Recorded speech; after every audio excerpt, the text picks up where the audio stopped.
Good evening, everyone, and welcome to the 44th Annual Sertoma 8-Man All-Star Football Games. Since 1978, the best of the recently graduated class of 8-man football players from across Nebraska have come to town for this game.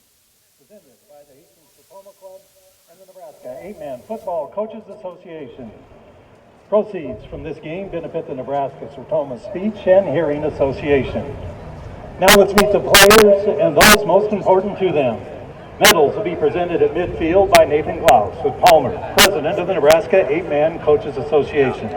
He'll be assisted by Vice President Bob McAvoy from Clarkson Lee, Ron Beacom, the Association Secretary, and Treasurer Brian Blevins from Lawrence Nelson, with special assistance from Cruz Blevins. We'll start with number 1 on the West squad, a 5'11", 185-pound back from Dundee County, Stratton. It's Corey Myers. He's the son of Dale and Michelle Myers, coached in high school by Michael Spargo. Number 1 on the East squad is Hunter Mortimer, 5'9", 185-pound back from Weeping Water. His parents are Matt and Selena Mortimer, coached by Mitch Shepard.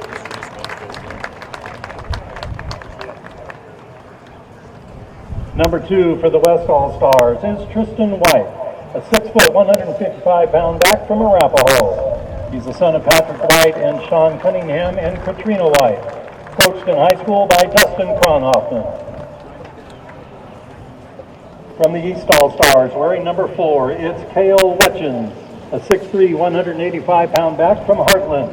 His parents are Eric and Nicole Wetchins, coached by Ben Lindsay.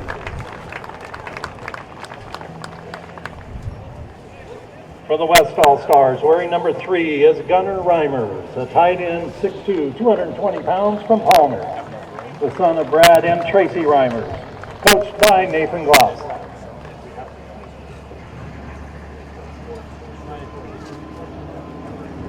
On the East All-Stars, wearing number 5 is Eli Hayes, a 5'8", 150-pound back from Clarkson Lee. Parents are Eric and Carissa Hayes, coached by Jim Clarkson.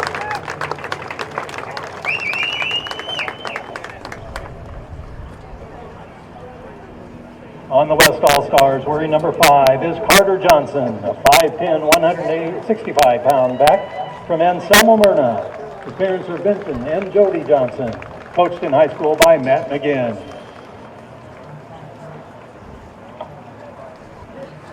On the East All-Stars, wearing number 6 is Tanner Pfeiffer, a 6'2", 180-pound back from Humphrey St. Francis. His parents are Bruce and Regine Pfeiffer, coached by Eric Kessler.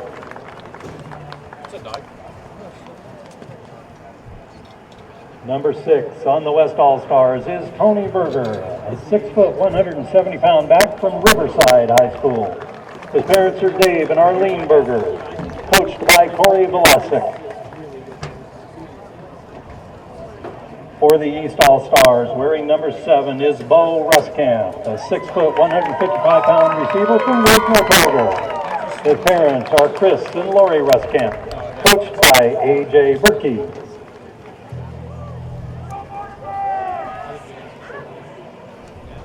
Wearing number 9 for the West All-Stars is Cooper Slingsby, 5'11", 185-pound back from Ansley Litchfield.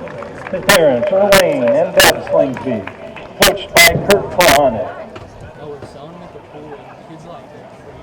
On the East All-Stars, wearing number 10 is Jacob Suits, 6'5", 205-pound back from Humphrey and Lindsay Only family. Parents are Greg and Kim Suits, coached by Bill Mimick. Wearing number 10 for the West All-Stars is Tyson Dinkert, 5'10", 185-pound back out of Kennesaw. Parents are John and Tracy Dinkert, coached by Craig Schnitzler.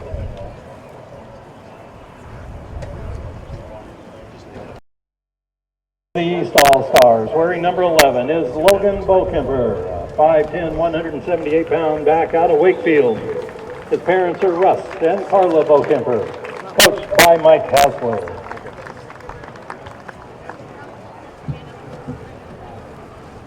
Wearing number 11 on the West All-Stars is Dalton Wood, 6', 6" 220-pound tight end from Cambridge. His parents are Bronson and Luann Wood, coached by Caitlin Rice. Wearing number 14 for the East All-Stars is Christian Weber, a 5'11", 190-pound back from Exeter, Mills and Friends. Parents are Joel Weber and Amy Weber, coached by Dean Philippi and Jim Pfeiffer. On the West All-Stars, wearing number 12 is Cade McCart, 5'9", 185-pound back from West Holt. Parents Mike McCart and Misty McCart, coached by Steve Neptune.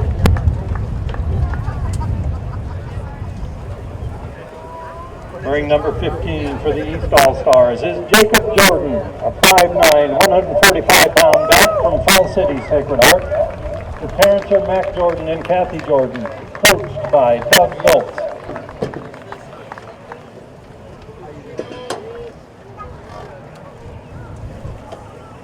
Wearing number 15 on the West All-Stars is Dolan Pospisil, a 5'9", 180-pound back from North Central. Parents Brock and Christy Pospisil, coached by Ryan Ritchie. Wearing number 16 for the East All-Stars is Isaac Wobowak, a 6'1", 195-pound lineman from Nebraska Christian. Parents are Donnie and Carl Wobowak, coached by Andy Falk.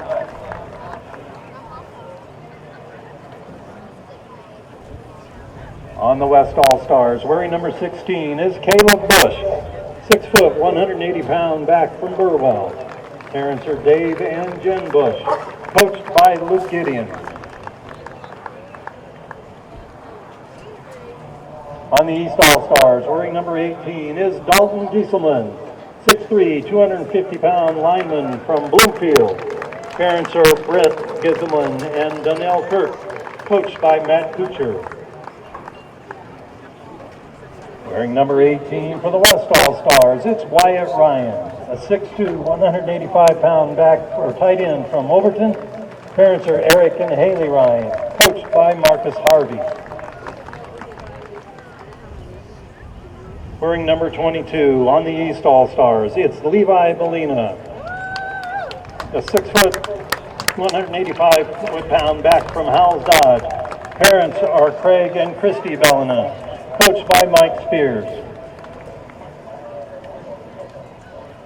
Wearing number 24 for the West All-Stars is Reese Zudevern, 5'10", 205-pound back from Sand Hills, Stadtberg.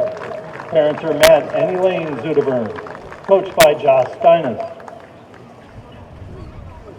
Wearing number 23 on the East All-Stars is Damon Mickey, 5'11", 210-pound lineman from Cross County. Parents are Darren and Leslie Mickey, coached by Hayden Delano.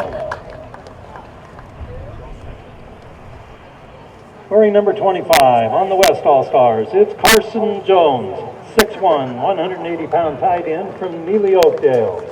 Parents are Aaron and Timmery Gadigan, coached by Ron Beacom. For the East All-Stars, wearing number 24, Colton Wright, 6'3", 200-pound tight end from Elgin Public, Pope John. Pam and Chet Wright are his parents, coached by Greg Wimhoff.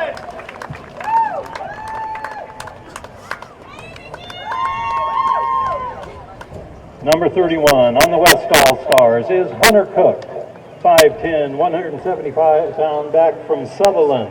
Parents are Chris and Beth Cook, coached by Brendan Geyer. On the East All-Stars, wearing number 25, it's Brogan Noctegal, 6'3", 220-pound lineman from Falls City Sacred Heart. Parents are David and Lori Noctegal, coached by Doug Gultz. On the West All-Stars, and wearing number 34, it's Shane Most, 6'3", 185-pound back from Brady. Parents are Eric and Jennifer Most, coached by Andy Seaman. On the East All-Stars, number 32, R.J. Byer, a 6'2", 190-pound tight end from Howells Dodge. The son of Jamie and the late Ryan Byer, coached by Mike Spears.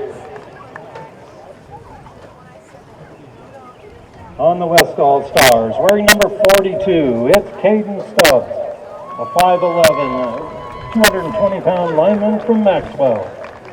The son of Tracy Polk and Randy Stubbs, coached by Eamon Feeney. On the East All-Stars, wearing number 33, it's Josh Olson, 6'1", 215-pound lineman from Allen. Parents are Jason and Katie Olson, coached by Dave Holdridge. On the West All-Stars, wearing number 50, it's Levi Kerner, 5'11", 260-pound lineman from Arapahoe. Parents are Darren and Tammy Kerner, coached by Dustin Kronhoffman. For the East All-Stars, wearing number 34, it's Carter Son, 6'1", 210-pound back from Cross County. The son of Danny and Amber Son, coached by Hayden Delano.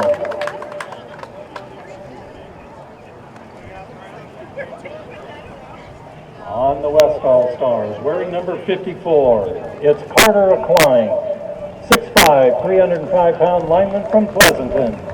The son of Steve and Lori Klein, coached by Ricky Westland. On the East All-Stars, number 35 is Keaton Ranslem, 6'1", 205-pound back from Lutheran High Northeast. The son of Brad and Kinder Ranslem, coached by Darren Sextor. On the West All-Stars, number 55 is Jared Beaker, a 6'2", 230-pound lineman from Bertrand. The son of Steve and Courtney Beaker and Nicole Weber, coached by Coach Kolpak. On the East All-Stars, wearing number 42 is Evan Hish, 6'1", 200-pound back from Laurel Concord Coleridge. The son of Bruce and Lynette Hish, coached by Alan Capula.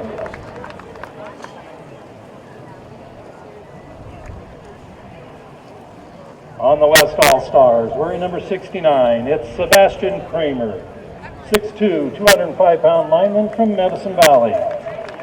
The the son of Danielle Forsythe, coached by Scott Johnson.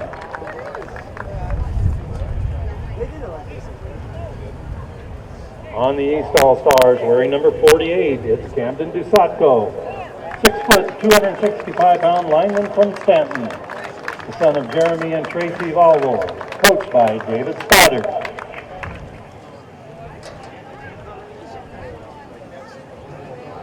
The West All-Stars, number 70, is Eli Jensen, 6'4", 220-pound lineman from Kennesaw. Parents are Tanya and Mike Hansen, coached by Craig Schnitzler.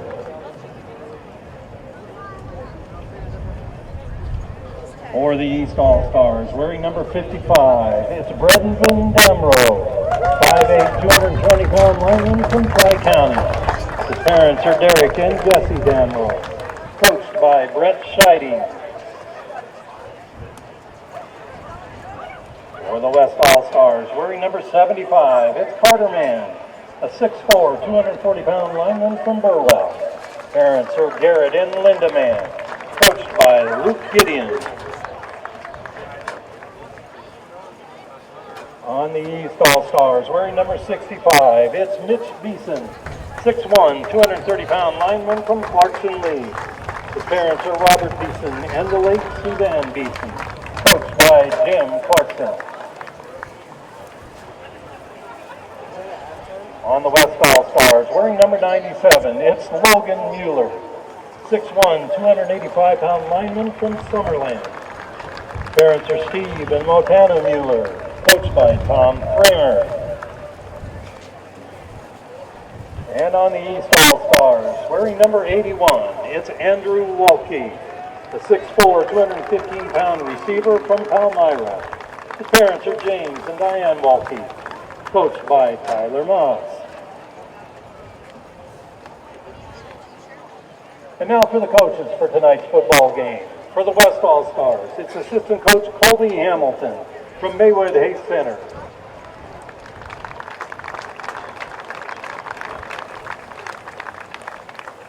On the East All-Stars, assistant coach Luke Dobbins from Howells Dodge, along with his wife Nikki and children Landon, Hudson, and Addie.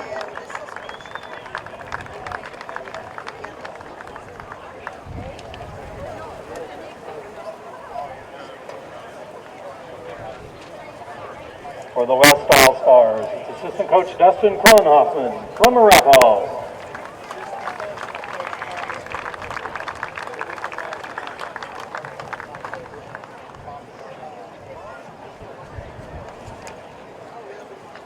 On the East All-Stars, it's assistant coach Mike Hasler from Wakefield, along with his wife Tara and daughter Laura.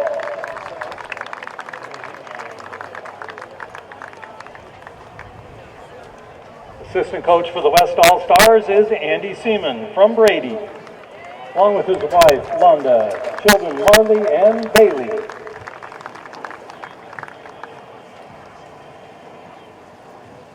On the East All-Stars, it's assistant coach Brett Scheiding from Tri-County, along with his wife Amanda, daughters Maya and Avery.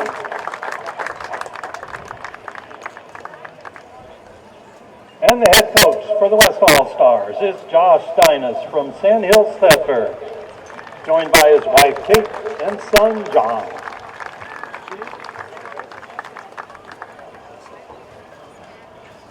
And the head coach for the East All-Stars, it's Mike Spears from Howells Dodge, along with his wife Tammy. Ladies and gentlemen, the players and coaches for the 44th Annual Sertoma 8-Man All-Star Game.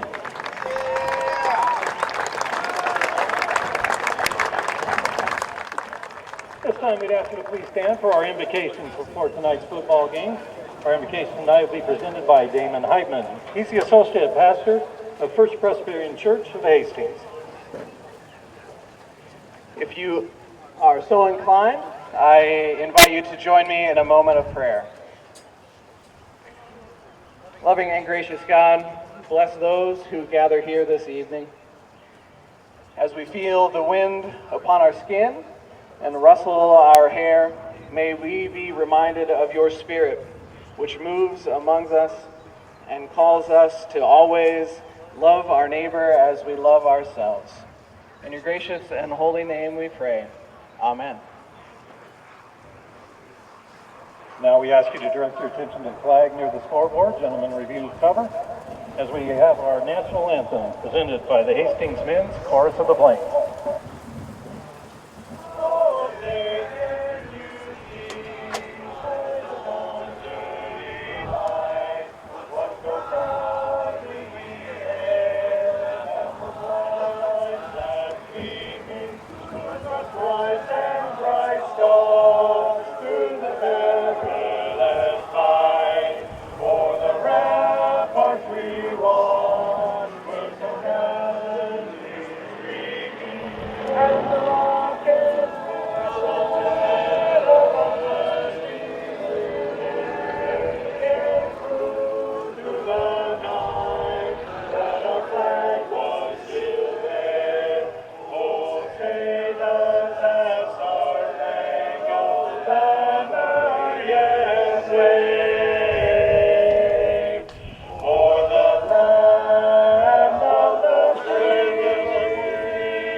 And now it's time for football. We'd like to acknowledge the officials for tonight's football game. They are donating one thing. In Nebraska, football is a way of life. It's the one thing that makes a farmer stop harvest. It's the one thing that brings moms together in sweltering heat and even frigid cold to watch their sons. For over 40 years now, the best 8-man players have dreamed of playing in Hastings for the state's annual clash of the top players the small towns have to offer. Some who have made this trip made the taking their dream all the way to Lincoln and even beyond. This Father's Day tradition continues. 48 of the best 8-man players in the state battle one last time. This is the Nebraska 8-Man All-Star Classic on StriveSports.com. Good evening, everybody, and welcome to Adams Central High School, a new venue for at least 1 year for the 8-Man All-Star Classic in Hastings. We've got the best 8-man players from across the state in action here tonight, and we've got our official coin toss coming up momentarily.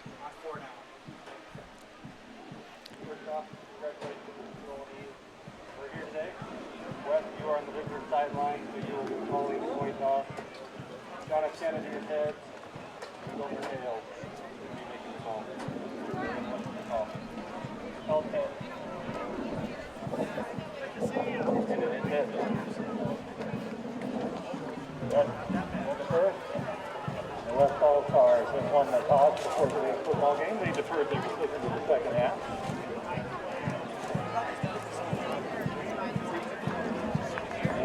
West will be kicking this direction. Good luck, guys.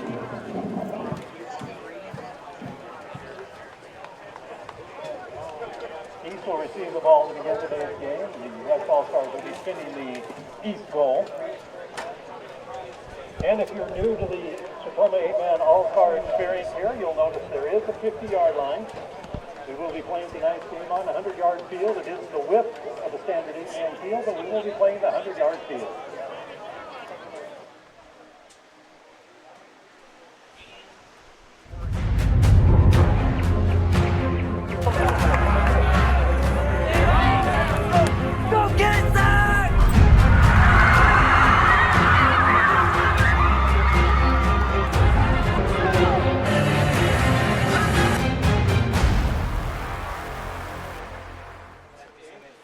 Kickoff time for the 45th edition of the Sertoma 8-Man All-Star Classic in Hastings, or at least on the outskirts. Adams Central High School, the host for this year's game. We'll talk about why here in just a little bit. The East will be receiving this opening kick, and it is a lovely summer day. We have been blessed with some pretty nice summer temperatures up until the last 3 days or so, and it is going to be a hot and steamy weekend pretty much everywhere across the state of Nebraska. Bo Ruskamp of Wisner-Pilger and Logan Bokemper of Wakefield back to receive the opening kick. The East will be getting the ball first, and the 45th annual 8-man All-Star Classic is underway. That one hammered through the back of the end zone. A great kick there by Tyson Denkert of Kennesaw. We will call his name Plenty in a little bit, but for now it will be the East taking the field for the first time. Out there we see Eli Hayes, a wide receiver from Clarkson Lee. And for the East All-Stars, it is Mike Spears, the venerable coach from Howells Dodge, the D1 champions last fall and multiple championships for Howells and Dodge and for Coach Spears over all these years. The starting quarterback is Tanner Pfeiffer of Humphrey St. Francis as he sends Hayes out into the right wing, and they will go with a toss sweep on the first play. The defenses tend to have a little bit of an advantage usually when we get these games going. That was Levi Bellina of Howells Dodge. Coach Spears going with the guy he has given the rock to plenty over the last 4 years. 4,579 yards rushing and 78 touchdowns for Bellina on his career. Short gain, though, 9 to go now for the first down. It's second down, and they will go with the end around coming back to the near side with Hayes. He's looking for the corner, and he will not get much. That was well defended as they came to the near side. That was Tristan White of Arapahoe, along with Gunnar Reimers of Palmer. Another one of those Reimers boys, so about 2 yards on that gain, and it will be a third down and a good 7 yards to go.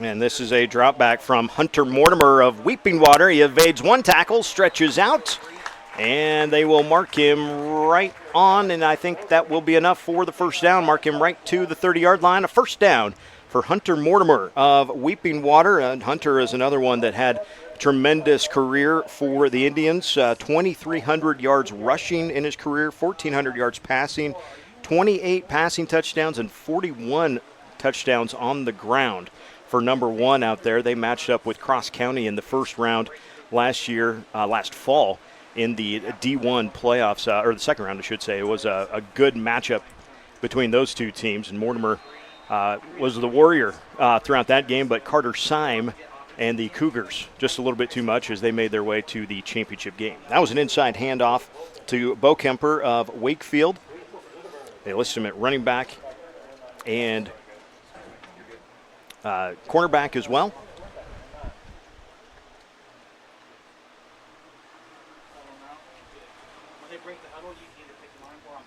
Mortimer in that shotgun look.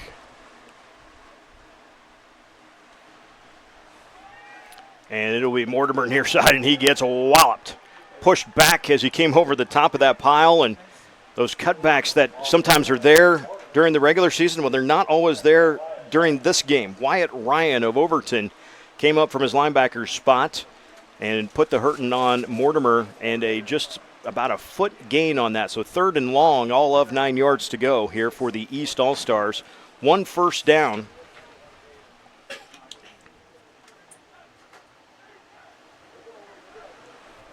So far, but a long ways to go here as Mortimer goes in the shotgun. 4 other guys standing up for him. The man in motion is Bo Kemper, and it'll be Mortimer, though, right up the middle. And he got one, but that was about it. Reese Zudevern from Sandhills Thetford comes up from a linebacker spot, makes his tackle, the sure-handed tackle. You get that when you get the wrestlers out there. And Reese has had a fantastic wrestling career and became an interesting almost footnote, if you will, for the championship game last fall. We'll talk about that here a little bit more in just a minute. This is, though, fourth down and a good 9, so going to force some switching around on the defense, and the punt is going to go dead into that south wind, and it's not going to be a great one. It takes a decent little east bounce, but that's only about a 14, 15-yard punt there for the East All-Stars. So the West will have their first crack at it. First and 10 with 8:38 to go here in the first quarter.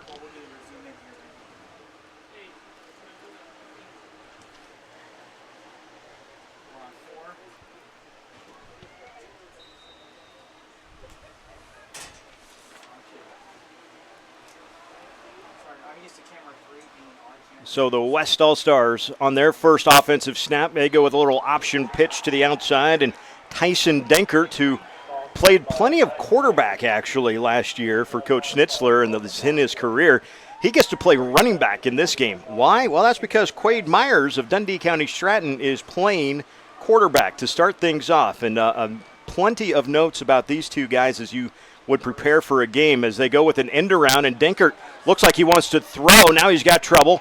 Pressured in the back. Now he's going to take off and run, and why not? He is very near first down yardage on the scramble play for Tyson Denkert of Kennesaw. And in fact, they're going to call it close enough to first down. We may be measuring for a first down, but we also have an injured player on the field. I think that is Carter Klein of Pleasanton out there. Might have got rolled up towards the end of that play. So the trainer's out to take a look at Carter. And while they take a look at Carter, we are going to take a commercial break, and we will come back for the Sertoma 8-Man All-Star Classic right here on Strive Sports.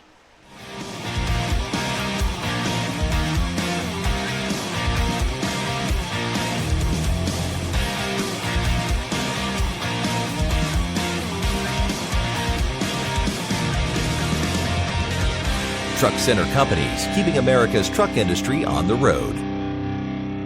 Pumpkin Pantry, the only thing more surprising than our variety of name brand snacks is the variety of people who walk through our front doors. And at this point, nothing you ask for surprises us. From tube chips, tri-cornered tortilla crisps, icing bluffs, pressurized buttery corn puffs, meat missiles, small people covered in sour crystals, protein cocoon, pizza chews, tree sprites, chocolate stripes, stuff we can't advertise.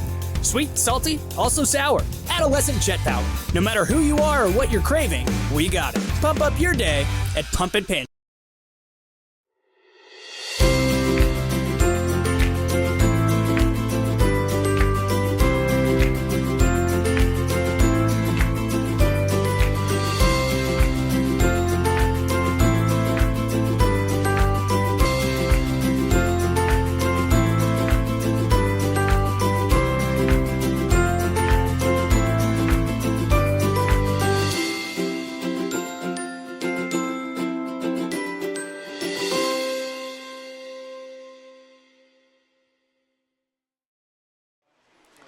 Well, a tough scene here at Adams Central High School in the first few minutes of this ball game, an All-Star Classic, something that you work for the state championships, and this becomes the individual reward, right, to be announced alongside the best 8-man players in the state. And it's never good to have a situation like this. We believe that is Carter Klein of Pleasanton on the field, and you can see with the stretcher out there, they're taking a look at one of the lower legs, and it was an injury that occurred right at the end of that play that Tyson Denkert was running downfield, and just one of those weird things. And we won't speculate beyond that, but clearly a leg injury and going to require the assistants to come off the field. So a tough way to go there for Carter Klein of Pleasanton.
Now Carter Klein getting high fives from the West All-Stars there as he will get the cart ride off of the field. Like we said, a tough way to go in an All-Star game. You've had so much fun this week, bonding with the guys, making new friends.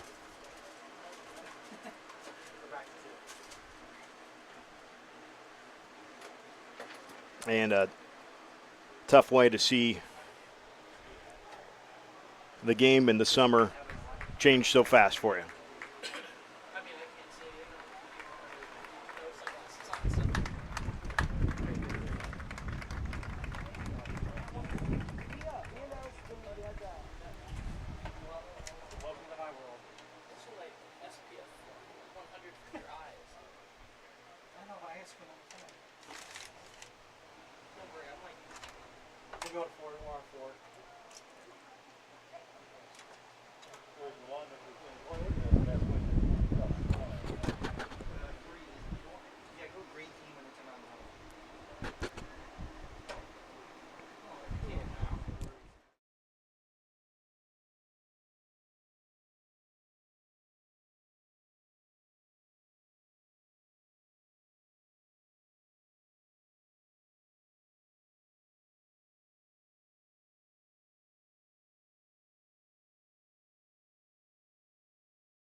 So we're going to take just a second here before we get the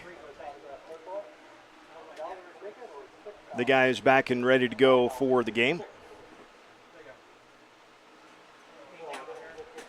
Gives us a quick chance to say thank you to Alan Frank, the athletic director at Adams Central High School, being accommodating for us. Our setup, this is the 7th time, the 8th year that we've been a part of the Sertoma 8-Man All-Star Game broadcast. And in 2015, when we first did this, we did it from Hastings College, of course, and we did one camera all the way up in the top.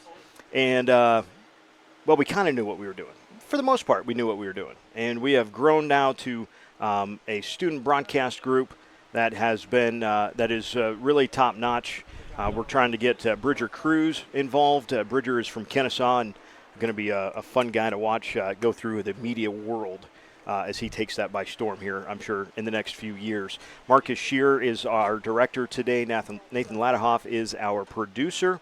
And we've got Skylar and Phillip and Quinn running cameras today. So 3 cameras in the big setup here in the booth at Adams Central High School. But again, thank you to Mr. Alan Frank for the space. And we are thankful that Mother Nature, while plenty hot, did provide us a little bit of a breeze. So we leave the door open, and we're going to catch the breeze as best we can here today. We are going to take let's take another commercial break, and we will come back when we are ready for football. This is the Sertoma 8-Man All-Star Classic on Strive Sports. It's thanks to you that we're where we are today. We're proud to watch these communities grow because they're our communities too. Our neighbors, our friends. It's where we live. These are all our hometowns. And no matter what, the people who will continue to serve your needs with the hometown support you know and trust are just down the street. Cornerstone Bank. Growing together. Midland's mission is to inspire people to learn and lead in the world with purpose.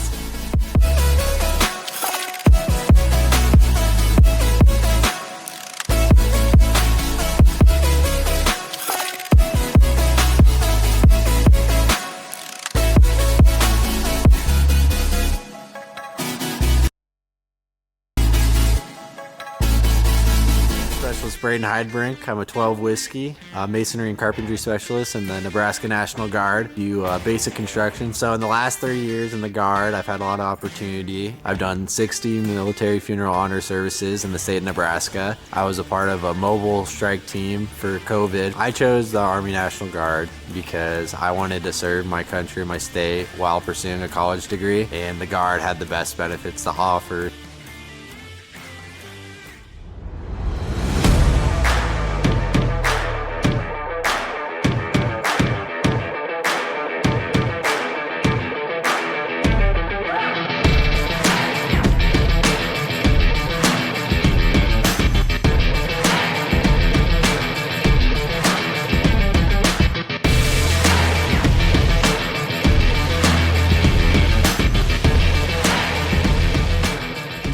New Strive School. Join a community of educators and students. Get access to support, resources, and education. Your fans watch for free, and there's even a new revenue opportunity for your school. Contact sales at strive.tv to sign up your school to become a Strive School.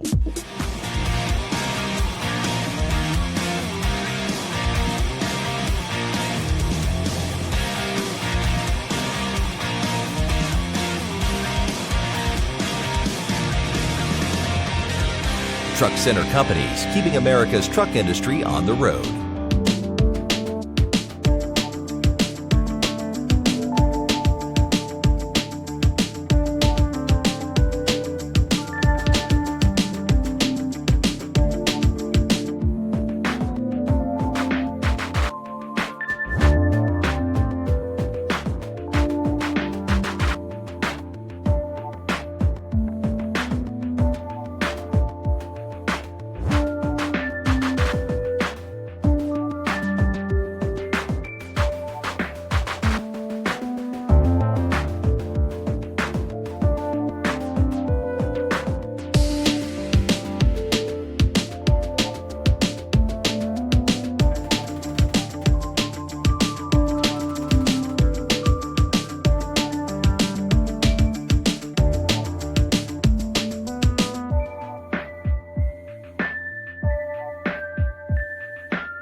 So our thoughts again with Carter Klein of Pleasanton as he was carted off the field with an apparent leg injury. 8:19 to go here in the opening quarter, and a third down and very short to go for the West All-Stars. Quade Myers and Tyson Denkert in the backfield for the West, and Coach Josh Dinas.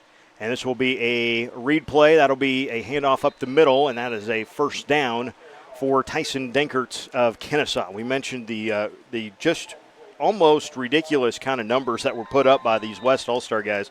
Quade Myers, 4-year starter for the Tigers of Dundee County Stratton, and becomes just the seventh man in Nebraska high school history, and the second 8-man player to rush for 1,000 yards each of his 4 years of high school. He finishes with over 5,000 yards in his career.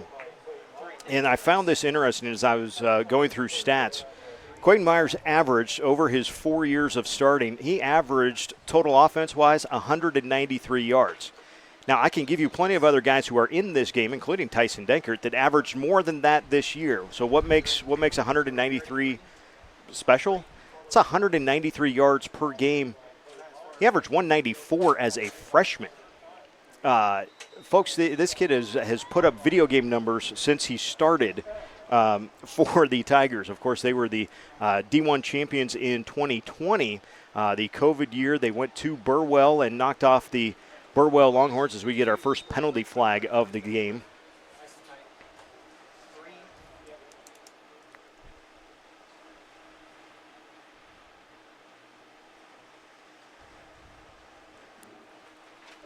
And that'll be a procedure penalty against the West All-Stars. So Quade Meyer is in the backfield along with Tyson Denkert. All Tyson Denkert did was have the most ridiculous championship game stat line you have ever seen. 55 carries, 303 yards, 6 touchdowns. He had 18 total tackles, forced a fumble, and recovered a fumble. All in the same game, folks. That wasn't like the playoff series. No. That was the championship game for Kennesaw as they won the D2 title last fall over Sand Hills Thedford. That was a nice carry for Myers up the middle as they sent their man in motion was Dolan Pospischal from North Central. Dolan probably going to play some defense later, had 7 interceptions and almost 180 tackles in his career. A little counter play for Myers this time, and he barrels his way down close to the 5-yard line.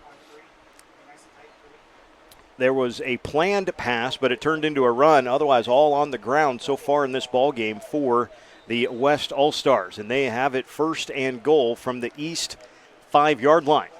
Myers in the backfield. Denkert is the slot to the near side. Pospischal out to the wide to the right. And this is going to be Myers taking it left side the whole way, diving forward, and he has got the touchdown. Touchdown run for Quade Myers.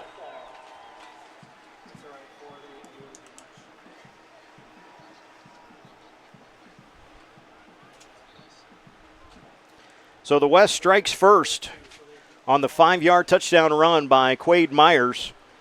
Got a good crackback block on the far side out there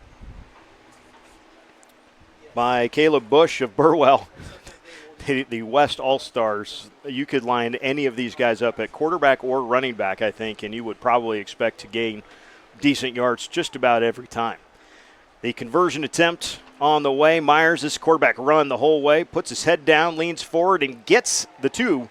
And with 6:13 to go in the opening quarter, it's the West striking first, 8-0 over the East. This is the Sertoma 8-Man All-Star Classic on Strive Sports.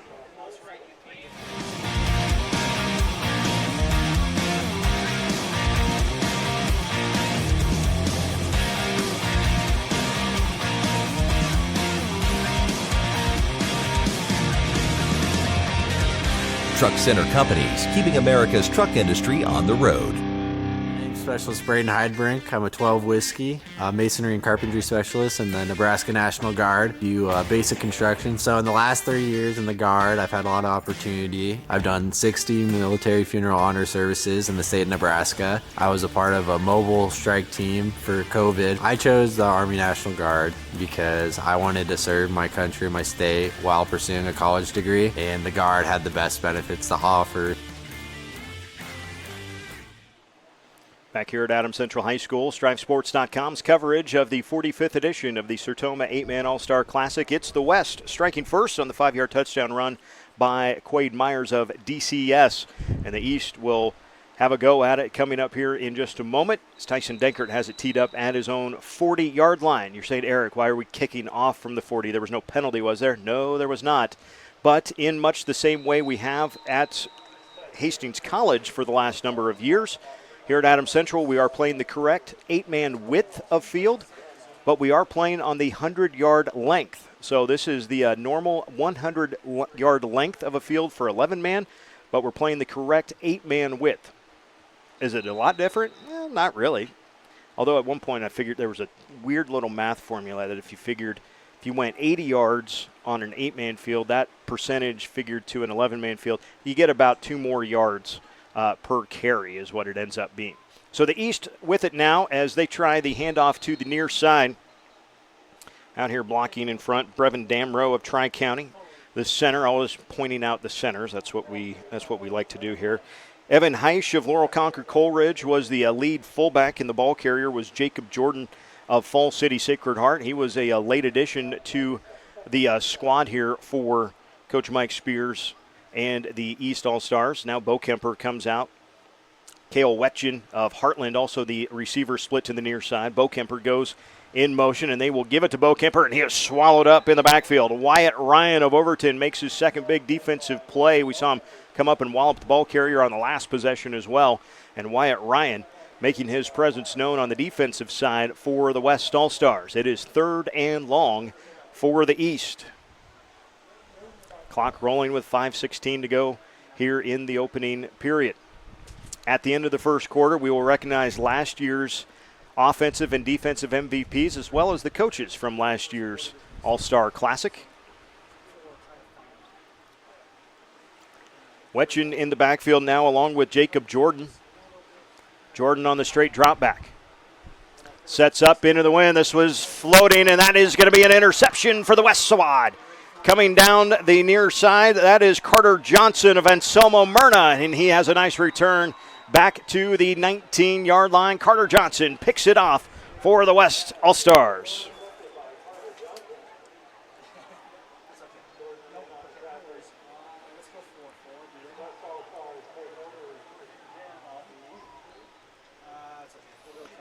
So on the 20-yard line where the West will take over. Here with 4:41 to go, that south wind is pretty howling, so it's right into the face of the East. Direct snap to Denkert, cuts it back through the middle and picks up nice yardage. And quickly back to the line, the West wants it right back. Here they come. Denkert again will slip it to the outside this time, but not get much. East All-Stars Shane Most of Brady comes up in on the tackle for the East squad. And a reminder that coming up at halftime, the Hall of Fame class to be introduced. 3rd down and about 4 to go. Denkert again. This time he'll try the right side. Follows his blockers. Still has a head of steam. And he's in there. Touchdown, Tyson Denkert. He goes from 12 yards out. And it is real quick. A 2-score lead for the West All-Stars. Boy, that was Denkert middle, Denkert left, Denkert right. Touchdown. Kennesaw fans probably got used to that. Denkert now bobbles a snap, but picks it up, and he will get swallowed up before he can get rid of that thing. Carter Syme on the defensive side comes up and makes the tackle.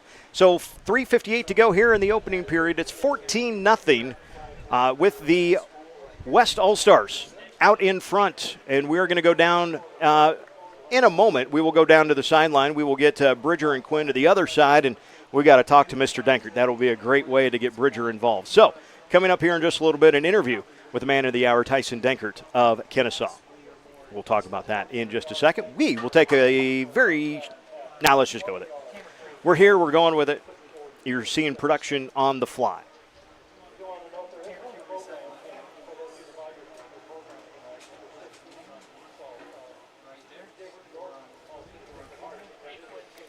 Denkert has had the wind at his back for all of these kicks so far, and we will have a new kicker. This will be Tristan White of Arapahoe. Senior year, 31 rushing touchdowns for Coach Kronhoffman, who is sporting the coolest Arapahoe Warriors hat. Coach, I still need one of those.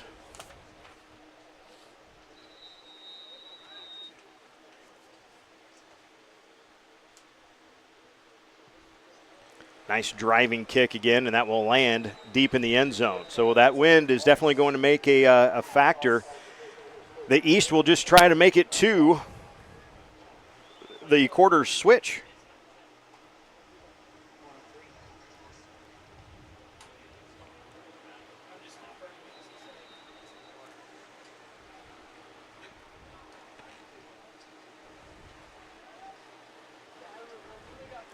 Carter Syme now goes to the fullback position. Tanner Pfeiffer of Humphrey St. Francis. Yeah, there was another Pfeiffer. There's still more coming. Don't worry about it. Tanner Pfeiffer, though, takes the snap on the sweep to the outside. He gets the pitch to Bellina. And Levi will pick up a couple of yards there. Tackle by Carter Johnson of Anselmo Myrna. He had the INT on the last possession. If we can pop out some of the other names out there, we see Hunter Cook of Sutherland playing linebacker right now. Mentioned Tristan White. He's the corner on the near side for the West All-Stars. Jarrett Beaker of Bertrand is the defensive end on the near side as well. Pfeiffer goes under center. This is the toss sweep to Bellina, and he will not go anywhere. Great tackle in the open field. Tristan White came up from the quarterback spot and said, nope, I've seen toss sweep coming at me, and I am not going to shy away from that. White makes a sure-handed tackle, bring up 3rd and 10, going dead into that wind here at Adams Central High School. Big 97, Logan Mueller of Summerland out there at nose guard. It is hard to miss Logan in the middle of that defense for the West All-Stars.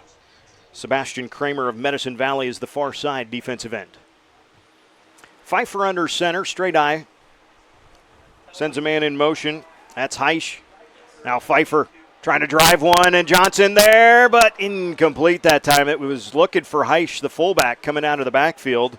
He was picked up by Shane Most of Brady, and then Johnson playing over the top, nearly had his second straight INT, but it looks like it will be 4th and 10 and punting time for the East All-Stars.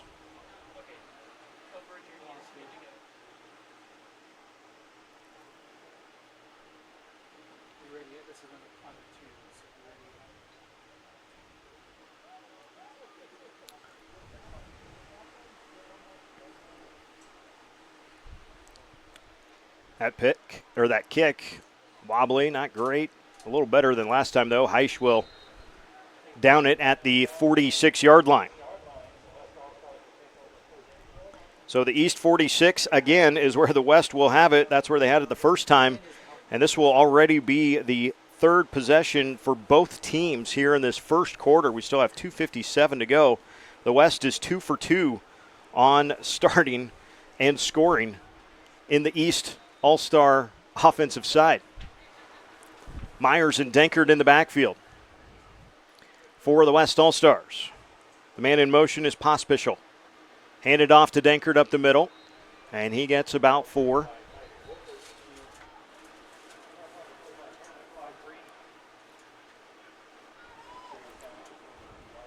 Keaton Ransom of Lutheran High Northeast, the linebacker, in on the tackle. Now Syme comes back out. So 34 and 35 in the middle of that defense. Tanner Pfeiffer, the safety back deep for St. Francis, from St. Francis, and Bo Ruskamp playing the corner on the near side. This is Myers on the quarterback run the whole way, gets to the 40, and just across that, Ransom was in there along with Brogan Noctegal of Fall City Sacred Heart, one of the defensive ends for the East All-Stars. It will be 3rd down upcoming and about 4 yards to go.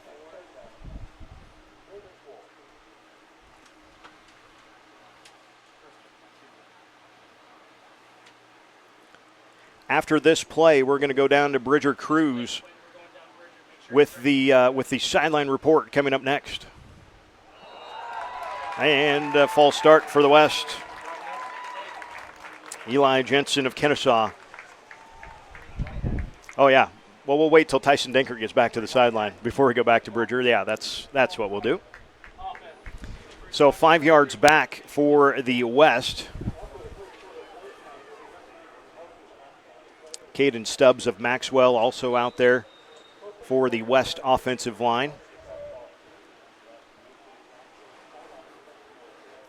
Myers, though, in the shotgun. Denker to his right. In motion was Caleb Bush, and this is Bush on the end around. Dancing forward, leaning at the end of the run, and that is going to be first down yardage for the West All-Stars. Minute and a half to go here in the opening period. Caleb Bush, another one of those 5,000-yard career rushers. 4 of those guys in this game.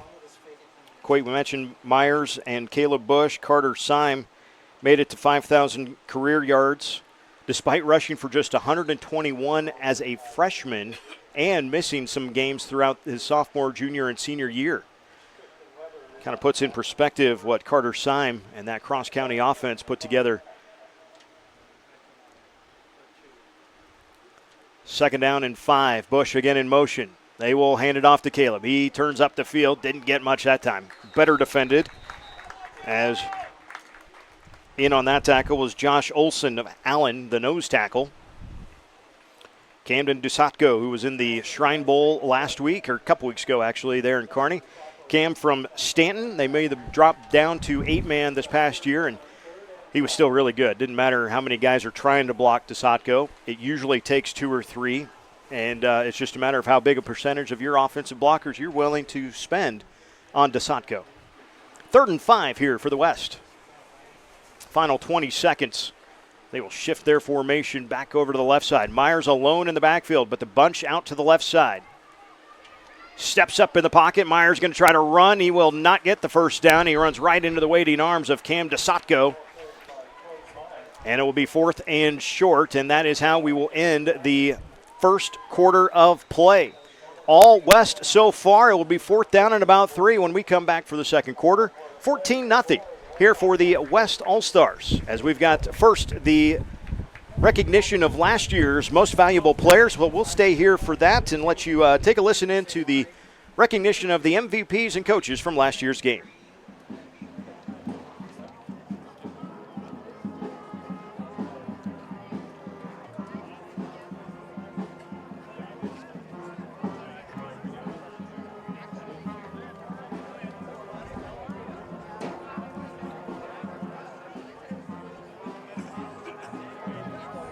At this time, ladies and gentlemen, we divert your attention to in front of the North Grandstand here, where we are going to recognize the outstanding players and coaches from last year's 2021 Sertoma 8-man All-Star Game. First of all, the head coach for the East All-Stars. Last year's head coach is Clint Jones from Meridian.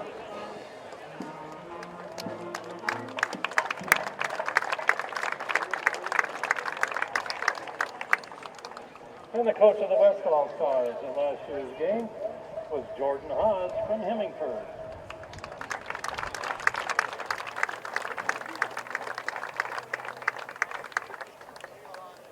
Now we'll recognize the most valuable players for each team. For the East, the defensive MVP was Del Castile from Fall City Sacred Heart.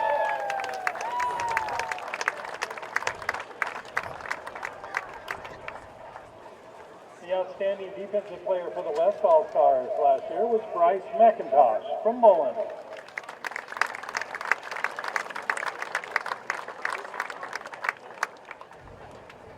For the East All-Stars, the offensive most valuable player was Cole Symes from Tri-County.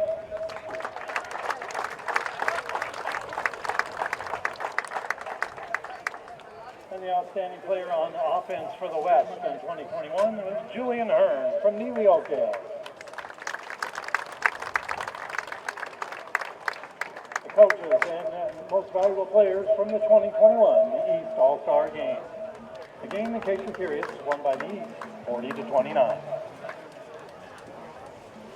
So last year, 40-29 in favor of the East, but the West in 2022 leads 14-0. And we will begin the second quarter of play.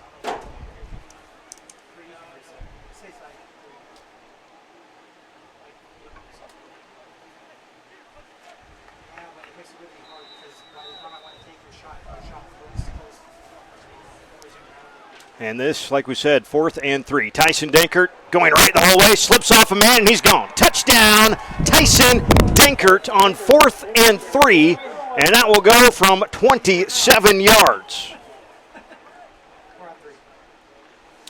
Tyson Dankert's second touchdown run of the game. Yes, we're going to want to talk to Tyson here coming up in just a little bit.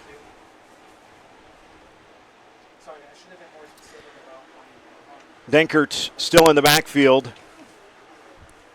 And this will be a short snap to Bush, though. Caleb looking for the edge, and he will not make it. Well defended out there. Damon Mickey of Cross County came up and made the initial contact. So a fail on the conversion, but the touchdown stands, and it is West 20, East nothing. And coming up here in just a minute, just as soon as they tell me they are ready to go, we're going to go down to Bridger Cruz on the sideline. Bridger from Kennesaw, and he is going to have a word with his schoolmate, Tyson Dankert, coming up here in just a minute or so. Let's plan for that after kickoff. Let's do that after kickoff. We will get down to Bridger and to Tyson. Tyson in this year's All-Star game. A couple years ago, we had Ryan in the All-Star game as well. Big brother showed up well. Little brother doing well as well. This one of the final All-Star games of the season, and it is always a pleasure for us at Strive to be a part of this. The 8-Man Coaches Association, kind of near and dear to our hearts at Strive. Some great connections that have been made over the years, and always the wonderful people with the Sertoma Group, with the 8-Man Coaches Association. Nathan Glaus, the president for the last couple years, is a wonderful representative of the event and of the game of 8-man football across the state of Nebraska. There have been some really, really good 8-man football players. We're going to talk about some of them coming up in halftime when the Hall of Fame makes their inductions for the 2022 class. Here's your ensuing kickoff. It's short as it goes into that wind, and it takes a bounce back, and that is going to be the West picking it up again. Flying down there was Carter Johnson of Anselma Myrna. Wasn't a scheduled onside kick, but boy, he hit the knockdown wedge, had the backspin, pulled the string, and Carter Johnson was down there lickety-split to pick it up. So the West will have it again. I'm guessing Tyson Dankert might be busy again. So I guess we'll talk to Tyson at some point here tonight because he's out there on offense along with Quade Myers once again for the West All-Stars. From the East, 27.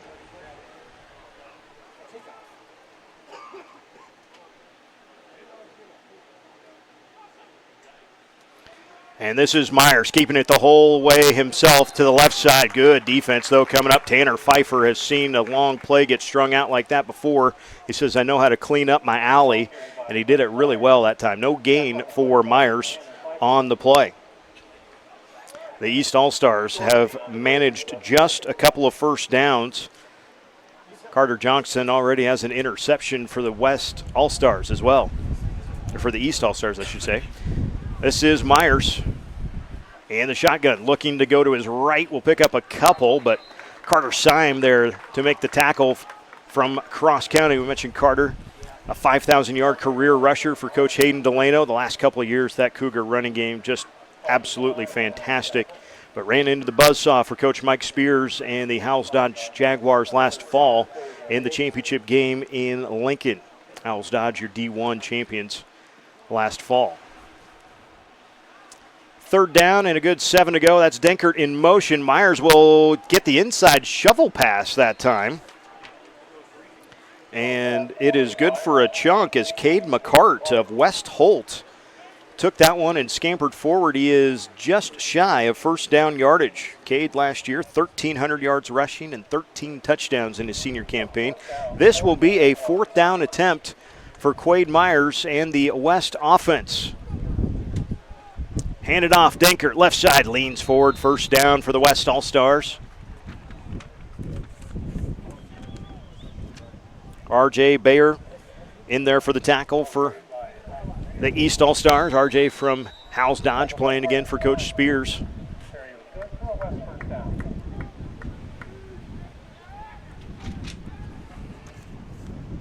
Tony Berger of Riverside, the receiver split out to the right side. Handed off on the inside handoff to McCart. He's dancing around and leans his way down around the 10-yard line.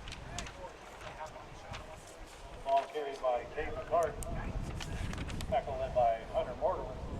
Hunter Mortimer in on that tackle. So many of these guys, and as hot as it is, I bet the coaches planned on this as well. So many of these guys so good in their own school programs. How do you decide who plays offense, who plays defense? Well, sometimes you say, you're going to play both still. Denkert takes it back to the near side, cuts up the middle, leaning forward. He's close to the goal line. He is just shy of the goal line, but it will be 1st and goal for the West All-Stars. Another first down run for Tyson Denkert.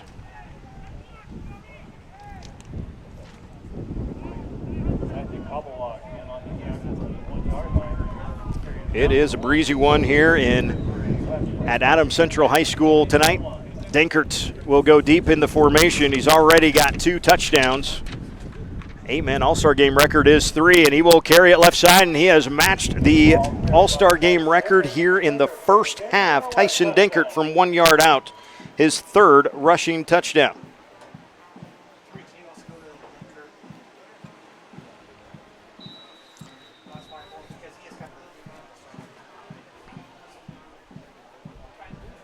Denkert will be the one on the 2-point again, and he dances outside and gets it. So 28-0, all West All-Stars right now. Tyson Denkert looking for the scoring record. Why in this game? Well, pretty sure he's already got 1.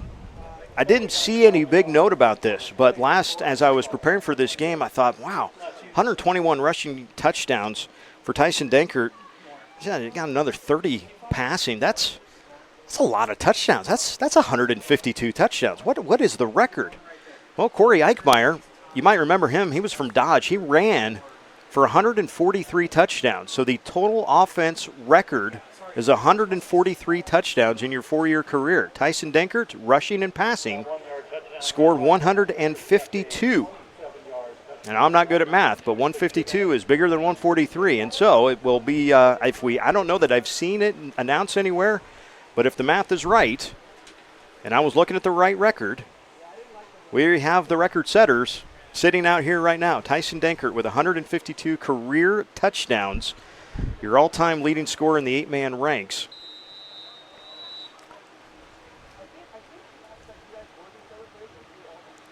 So again, the kickoff high and hanging into that wind, much shorter on the return. Mortimer, though, bobbles it. Does get back on top of it, though, and Hunter Mortimer will give the East All-Stars possession from their own 24-yard line.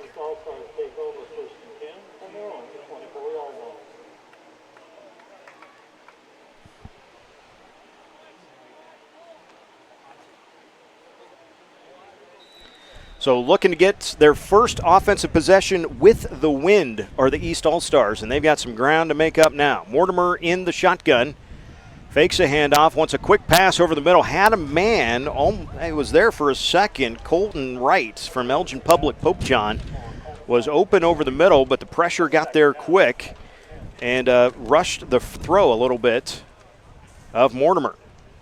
See Logan Bokemper come out there now from Wakefield. And without a doubt, one of the coolest things about the 8-man All-Star game, you have got guys from all corners of the state playing in this game. For instance, Weeping Water and Wakefield in the backfield right now, and that is Weeping Water with the carry and Palmer with the tackle. Gunnar Reimers makes the tackle that time. And while we've got a time, it's 3rd down coming, we've got Bridger Cruz on the sideline with Tyson Denkert. Bridger, go ahead. I'm here with Tyson Denkert. Tyson, do you realize that you just tied the 8-man Sertoma All-Star game touchdown record in just the 2nd quarter? I didn't realize that, but our defense is getting turnovers, and we're running the ball, and we're sharing it, and we're scoring touchdowns right now. Man, you guys are definitely scoring touchdowns. Keep up the good work. Thank you.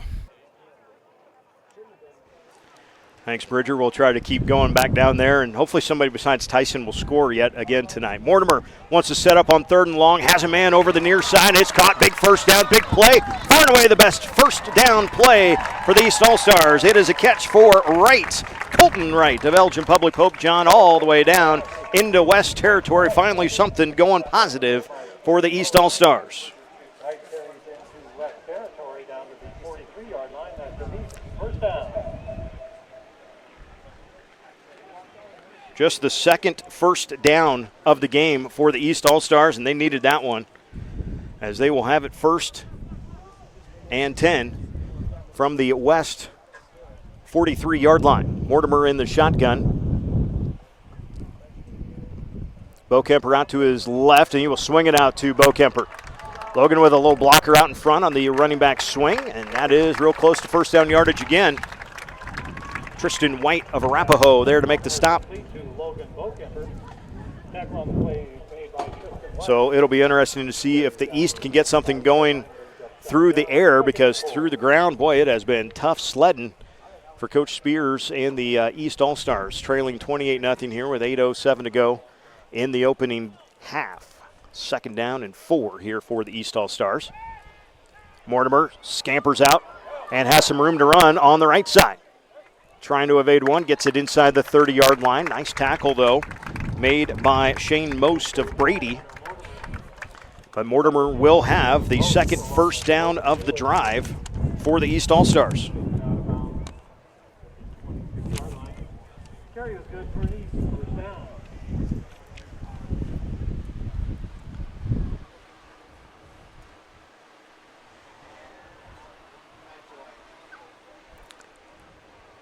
The Summer Classic. We always say Summer Classic. Technically, it's still spring, right? Summer comes around on Tuesday, I think, this year. Blitz into the backfield and snuffed under. Jarrett Beaker of Bertrand was in the backfield about as fast as Logan Bokemper was that time. And Logan started in the backfield. It's a loss of 2, and Beaker makes a nice play for the West All-Stars, dominating this game so far in much the same way the East All-Stars dominated last year's game. Of course, we're not at Hastings College this year. Well, duh, you can clearly see that. Eric, why not? Well, that's because Hastings College has some new turf and a little bit of construction going on at Lloyd Wilson Field. The new turf looks amazing. I've seen some pictures. It's a nice dark green. It's the same dark green that you'll see all across the field in Lincoln coming up next fall as well. But the dark green will really make the lines, the yard lines, as well as the logos, that Hastings College logo, or if you're a fan of the team in Lincoln, that bright red N at midfield, oh, it's going to really pop off that dark green turf. The next question is, how hot will that dark green turf be when it's 105 outside in August? To be determined. But the yards keep piling up here for the East All-Stars. Far and away their best drive, as they've got it down to the 20-yard line of the West. 6:40 to go here in the first half. Hunter Mortimer been the quarterback for the entirety of this drive. Bo Kemper goes in motion, fake that handoff. Mortimer rolls right, throws right, pass caught, first down. And a nice little pitch and catch there for the East. Andrew Waldke of Palmyra. Andrew Waldke also, I don't know if these were records, but man, were they big numbers. 260 catches, 3,408 yards, and 46 receiving touchdowns in his career at Palmyra. Andrew Waldke, fine basketball player too, but man alive, those are some monster numbers as a receiver in the 8-man ranks. It is 1st and goal for the East All-Stars, their 3rd first down of the drive. Mortimer with Heisch next to him. Mortimer will keep it right up the middle. He is just shy of the goal line, but Hunter Mortimer has it 2nd down and very, very short on the goal to go for the East All-Stars. Needing to get one on the board here with 5:40 to go in the first half. And now some beefy fellows coming onto the field. DeSatko and Syme, Pfeiffer, Bellina. Damon Mickey joins the fray as well. Syme will play fullback, Bellina the tailback, and Pfeiffer the quarterback. Straight I formation. And they try to go for the fullback dive. Syme didn't get it initially, leans forward and is still just shy, so it's 3rd and goal. Shane Most came diving in there and was able to get Syme down before he got that second wave of momentum going real big. Keeps him out of the end zone at least momentarily. Bellina back into the huddle. Brings the play in from his coach, Mike Spears.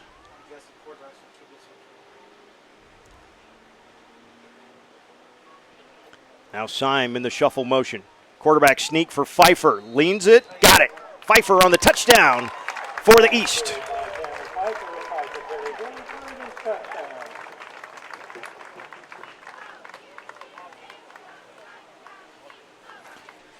So 28-6 with 4:42 to go.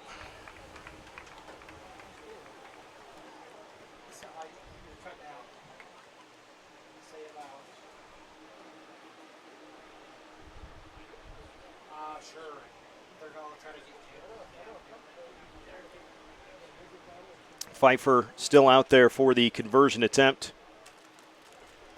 Go with a toss sweep to Bellina. Got Syme, and he got a block that time from Pfeiffer, and Bellina runs it in. So 28-8, our score in favor of the West, but the East finally on the board. We will take a real quick commercial break. We'll come back for the kickoff and then a word with Tanner Pfeiffer. That's coming up next on Strive Sports coverage, the 45th edition of the 8-Man All-Star Classic in Hastings. Midland's mission is to inspire people to learn and lead in the world with purpose.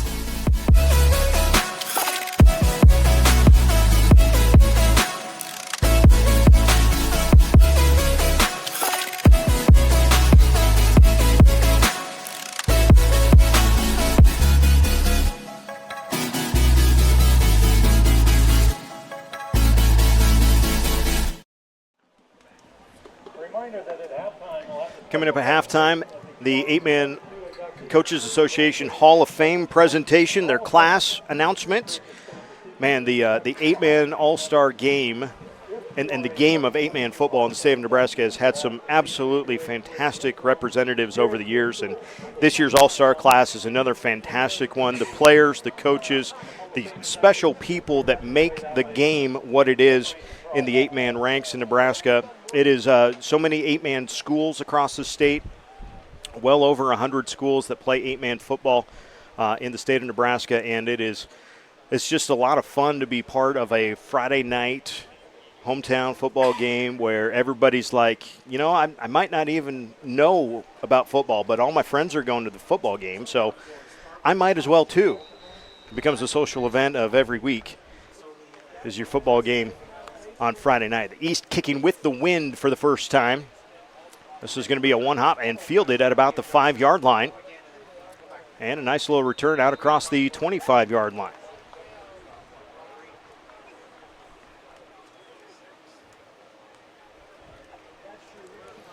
So the West, who has scored a touchdown into the wind, even though that one was still on the ground as well, but put up essentially their first 3 touchdowns going with the wind. Now we'll have it again going into.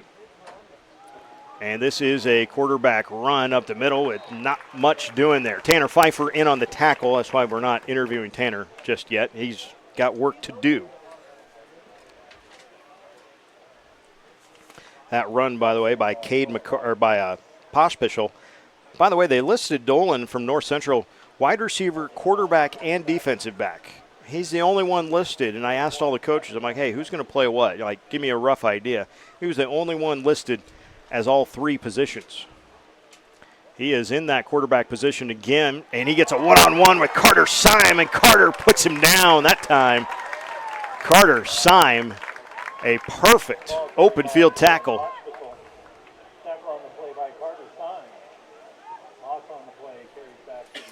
And now the East getting a little bit of momentum here with 3:40 to go in the first half.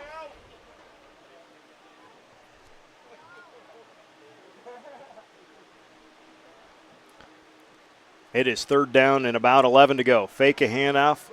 Pospischal will throw it. Lofts it far sideline. Pfeiffer on defense out there. And who's got it? Tanner Pfeiffer comes down with it for the INT.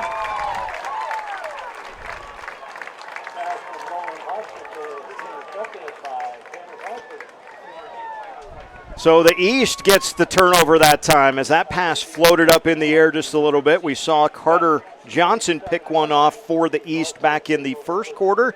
The West does it this time. Or I should say Johnson for the West. Now it's the East, and it's Pfeiffer with the INT. And the East will take over.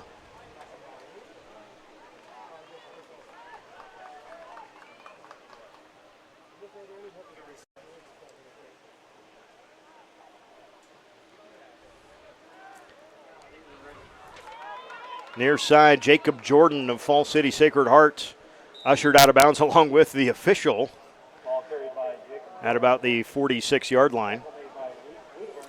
We're ready to go down to the sideline as Bridger Cruz has Tanner Pfeiffer. I'm here with Tanner Pfeiffer. Tanner, you just scored the first touchdown. You just scored the first touchdown that the East had, and you just got an interception to lead your team. How does it feel to really get your team going today? You know, it's just one step at a time. I mean, I came in for the last 5 yards of that possession. You know, it was the whole team was grinding the whole thing. I just got the glory at the end there. Man, that's super awesome to hear that you love your team. Good luck for the rest of the game. Thank you. Thanks, Bridger. Pressure in the backfield as the pass was getting thrown that time by Jacob Jordan, but he was getting rushed quickly. Jacob Jordan's pass is knocked down and complete. Brings up third down. It's number 50, Levi Kerner of Arapahoe. He's got his head coach, Justin Kronhoffman, out there on the sideline with him. Brings up third down and about 8 to go. Stops the clock with 3:09 to play here in the first half.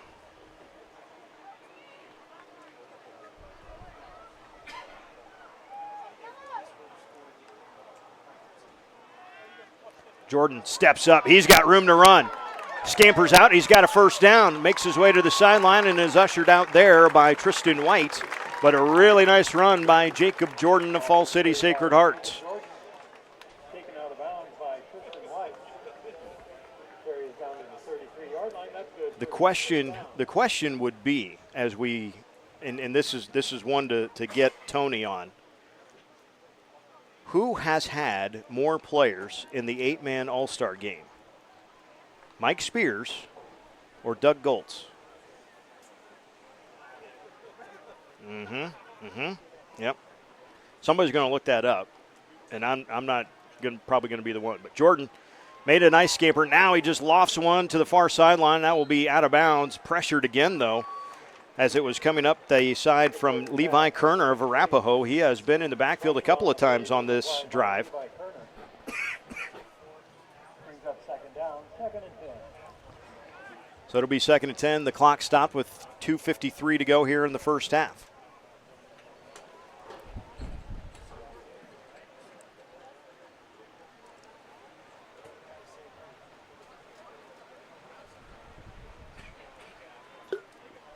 Second and 10, Jordan in the shotgun by himself. Has some pressure, tries to step up, bounces off the first wave, gets his way outside and is spun out there after a short gain.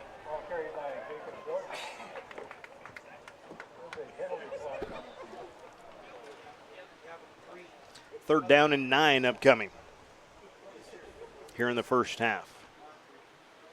Now for the historical perspective, as you go back and you watch this game here maybe in a few years, to give you an update, we had such a mild winter only to have weather-wise a spring that just never seemed to warm up.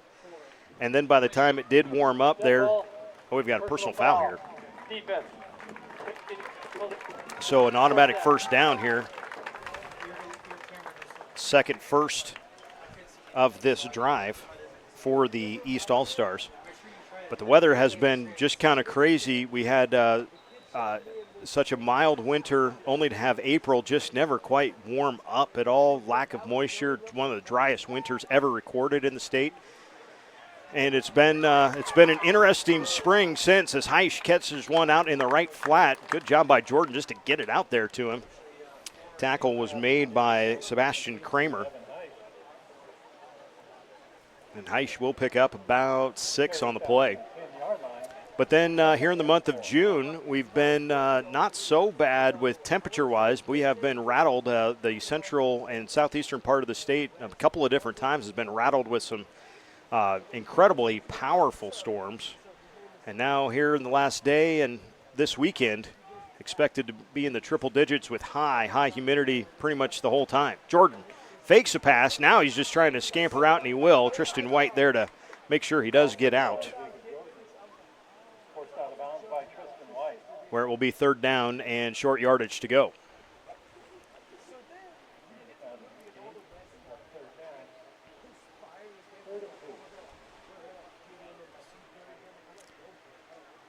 The 8-man Hall of Fame class will be introduced at halftime. We will have full coverage of that for you here on Strive Sports. Don't forget the replay of today's game if you missed the first part of the game, or if you know family members that are here at the game and would like to watch the broadcast later on. That will be available here on strivesports.com. We'll have that available on Monday when we get back to the office. Jordan tries to scamper left side, and he gets spun off of 4 different guys before he finally goes down. The 3rd down conversion attempt does not go. Wyatt Ryan was the last one there to make sure he couldn't spin anymore. And it will be a timeout taken here by the East All-Stars with 1:46 to go. Also, I'm going to be watching this because we have such a different angle. Hastings College has been a fantastic host for the number of years, obviously, and for the last 6 years that we have done the broadcast. Adams Central has rolled out the welcome mat. We've got high-speed internet that we are hardline to. We are always thankful for high-speed internet and power. If we have those two things, we can make just about anything work. And between Nathan and Marcus and myself, we've made a lot of things work. So we're excited about that as we get a shot of the stands across the way. Also, Adams Central High School, one of the very few high school stadiums that will have a visitor side press box, which would actually be in the shade today, and honestly wouldn't be that bad. I don't think there's internet over there, so I don't think we could pull this broadcast off from the far side. Radio coverage is always provided by a number of groups from across the state, and it has been a lot of fun for myself, a Nebraska native, to grow up here, to watch championship games on NET 1011, watch and hear games on the radio all over the state. As I got in the media world, to meet the guys and gals of the media world in the state of Nebraska, folks, we are blessed with the people that cover high school and college athletes in this state. We have a lot of people that do a wonderful job and do it for the right reasons. This is 4th and 4 for the East All-Stars. Jordan looking, now gets some pressure. Will lob it to the back of the end zone and fire it out of bounds. Incomplete. There again was Levi Kerner, who we called his name about 4 times on this possession. And that drive, so promising there for the East, will come up short of points.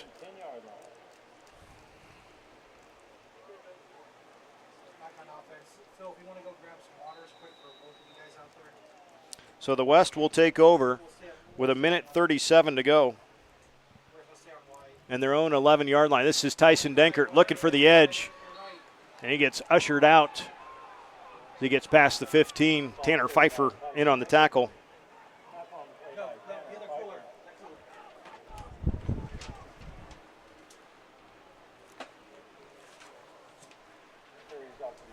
Does stop the clock, 1:30 to go. Denkert, 3 touchdown runs in the first half. He will take it again. Right side for Denkert, lowers his shoulder. Cam DeSotko is there. Oh, Denkert just about spun out of there. He's got a first down for the West.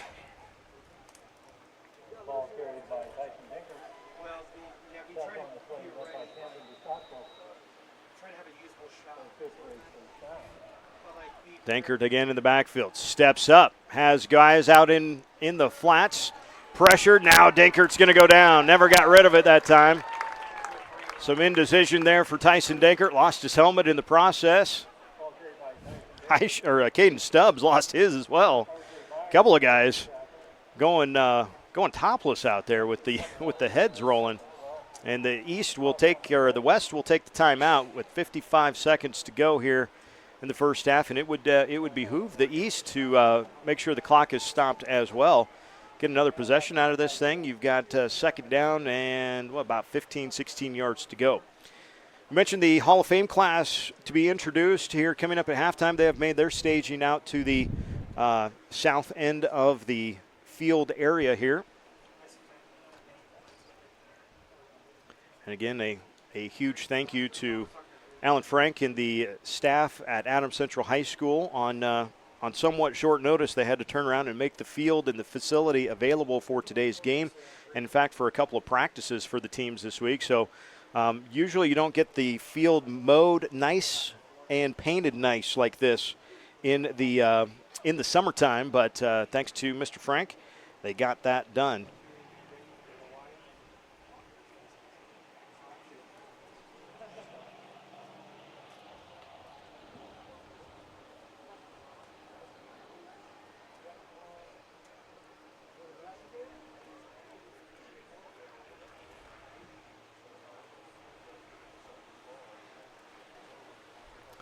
So this is going to be second down, and like we said, about 18 to go. 55 seconds left in the first half, and we're playing football still here, folks. We've got coaches that have been through this a time or two. Quade Myers will go in the shotgun. Sends a man in motion. That's Cade McCart. This is Myers, though, keeping it. Evades one. Now he's got a blocker out in front of him. Myers down the far side. Steps through that, and he's out of bounds. What a run there by Quade Myers.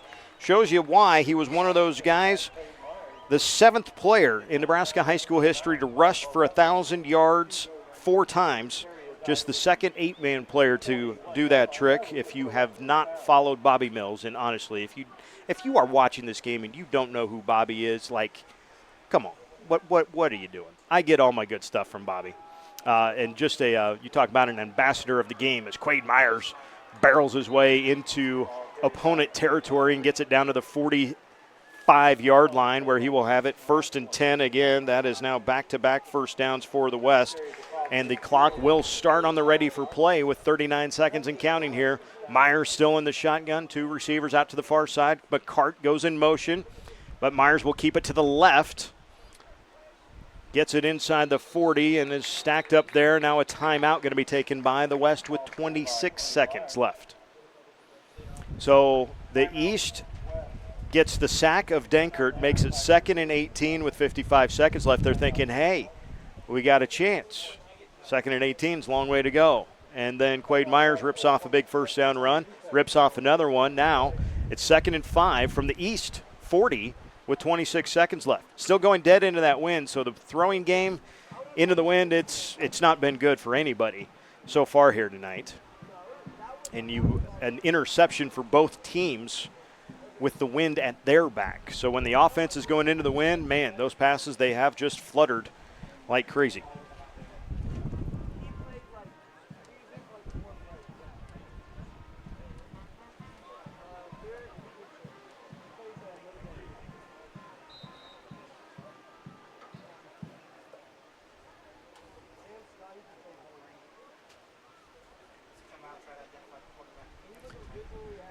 So 2nd and 5 with the ball just across the 40-yard line for the West All-Stars. Quade Myers comes out. Cade McCart is the receiver split out to the near side.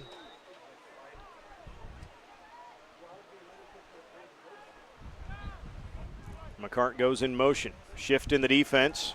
And a screen pass back to the near side. Oh, Dankert had 2 blockers, 2 defenders, and a whole lot of green grass, but unfortunately Quade Myers had pressure.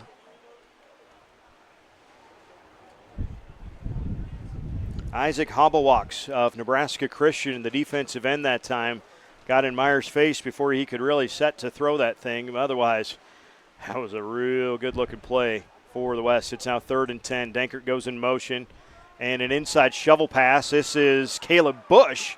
He's got a first down as he gets it to the 30-yard line, and 16 seconds left. What do the West want to do? Maybe spike it here?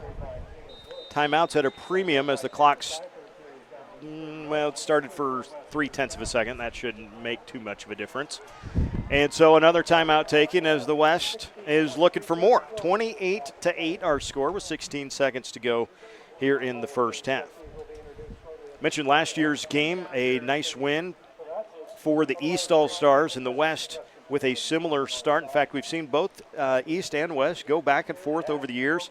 The East with a 1-game lead. I think it's 22-21. Does that sound right? I think so. 22-21 lead in the series all time over the West All-Stars. And it's always fun. This game, this event has become a bit of a family reunion. And you know what else is cool about having this game at Adams Central High School here tonight is the fact that we've got an awful lot of dads and a few moms on the fence along the track. Even that's a little farther back than they might be used to. A lot of 8-man tracks don't have an eight-man fields, don't have an 8-lane track around it, right? But still, on the fence, that's where they like to be watching the game. Myers in the shotgun, 1st and 10, 16 seconds left. Couple plays left in this first half. Myers with pressure, steps up, throws it to the left. It is caught. Caleb Bush snags it at the 12-yard line. Was he down? He says he was not. The officials say he was at the 12-yard line with 8 seconds to go. Now the West is going to try to spike this thing. Get the play. Yep, they're going to spike it back to Myers with 5 seconds. So they're going to have, for sure, one. At best, they're going to have 2 if they could get it done quick. But that was a nifty little play as Bush came all the way across the formation. Found himself open here. And tell you, we might even have a tee that just came out here. Hold the phone here, folks. Caleb Bush has a tee that he is putting down at the 18-yard line. And Tony Berger of Riverside is going to attempt a 28-yard field goal. Good snap, good hold. Berger, solid kick into the wind, and he got it. Tony Berger of Riverside puts it through from 28 yards out. And that is how the first half will end. 31-8. Your halftime score. Berger bangs it home. 28-yard field goal. Wasn't quite ready for that one. As we get to the halftime break, we will step aside real quick. The 8-man Hall of Fame class introduction ceremonies are coming up on Strive Sports. Actually, before we get there, why don't we go, let's go down to the sideline. We'll take it down to Bridger Cruz. He's got Coach Josh Dynas down there. Bridger?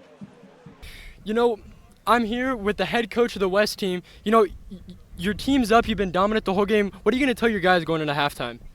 We just got to keep sticking to the game plan. Came in here, wanted to run the ball, and we've done a good job for most part of this first half, and we just want to keep that going here in the second half. That sounds just about as good as anybody can say. Good luck, Coach. Yeah, thank you. Appreciate it. All right, thank you, Bridger. Thank you, Coach. We are going to have the Hall of Fame inductions coming up very soon. Right after this, we'll be back on StriveSports.com.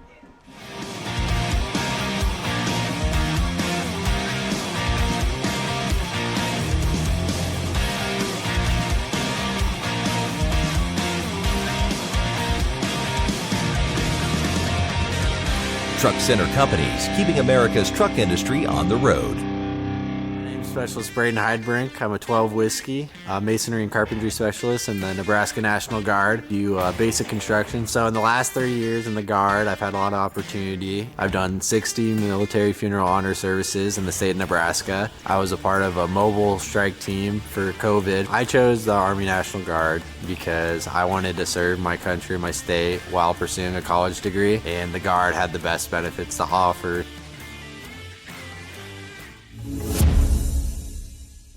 Midland's mission is to inspire people to learn and lead in the world with purpose.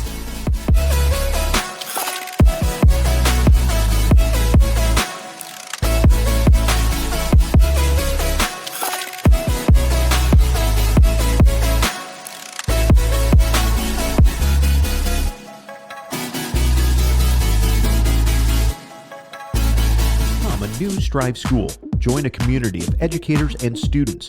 Get access to support, resources, and education. Your fans watch for free, and there's even a new revenue opportunity for your school.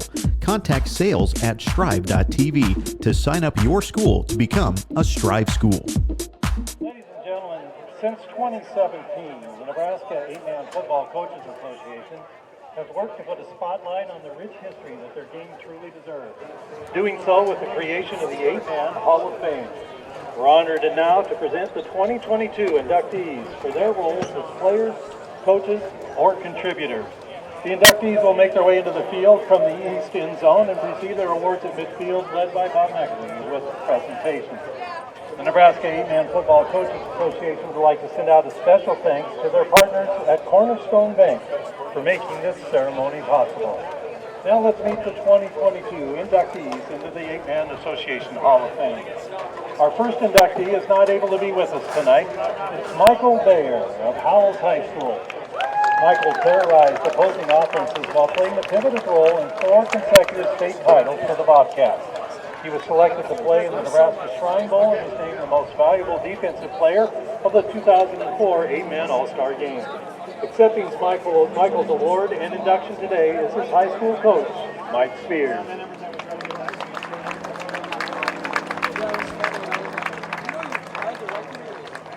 Our next inductee is Matt Eichmeyer from Howells High School. Matt was a generational player for Coach Spears, who was only on the losing side of the scoreboard once during the entirety of his high school career. He also played a major role in 4 consecutive state championships for the Bobcats from 2000 to 2003. In the summer of 2004, Matt was selected to play in the Nebraska Shrine Bowl and was also named the most valuable offensive player of that summer's 8-Man All-Star Game. Matt is most proud of the opportunity he had to work with great teammates and coaches at Howells and the 11 state football titles that the Eichmeyer families of Howells and Dodge have accumulated in their career. The Nebraska 8-Man Football Coaches Association is honored to welcome Matt Eichmeyer into the Hall of Fame class of 2022.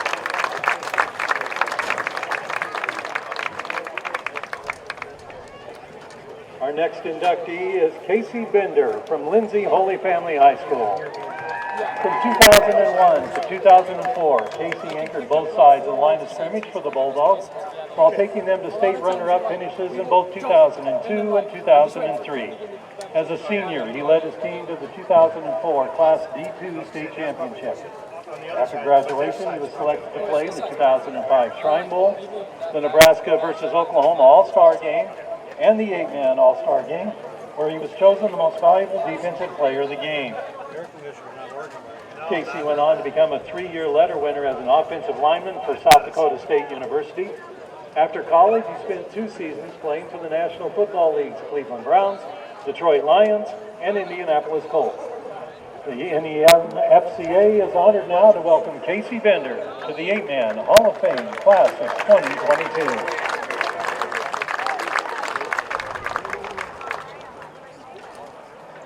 Our next inductee is Coach Steve Bohr from Brady High School. For nearly 20 years, Steve served as head coach for the Eagles. During that time, he was elected as an NEM-FCA officer and was honored as an assistant coach for the West All-Stars in 1998. He also served on several committees and successfully worked with the NSAA to expand the number of 8-man schools participating in the state playoffs. Notwithstanding, it was Steve and assistant coach Doug Pearson's literary efforts that led his most indelible mark on our game. He's responsible for 2 books that provide invaluable scheme and drill work to help both young men and veteran coaches alike. Through the years, Coach Bohr was given much effort to the betterment of the Nebraska 8-Man football, and for his contributions, the Nebraska 8-Man Football Coaches Association is honored to welcome Steve Bohr into the Hall of Fame class of 2022.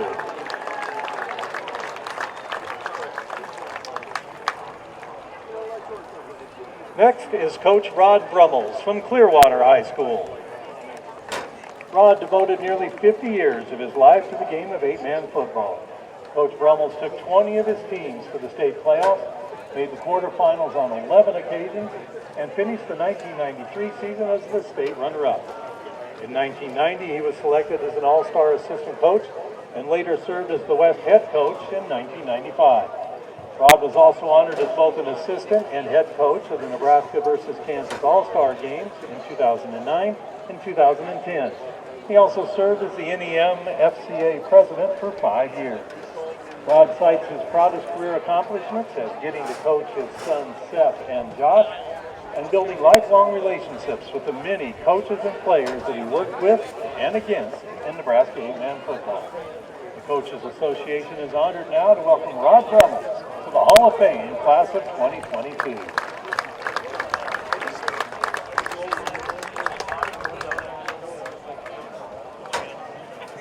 Next up is Steve Dent from Mullen High School.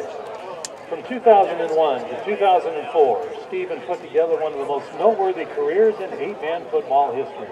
In his assault on the record books as a junior and senior, he would have back-to-back years of nearly 2,500 yards on the ground, while leading Mullen to the 2003 Class D2 state championship and finishes the 2004 runner-up.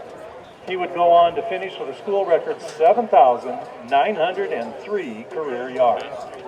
After graduation, he was chosen to play in the 2005 8-man All-Star Game, where he was named the game's most valuable offensive player.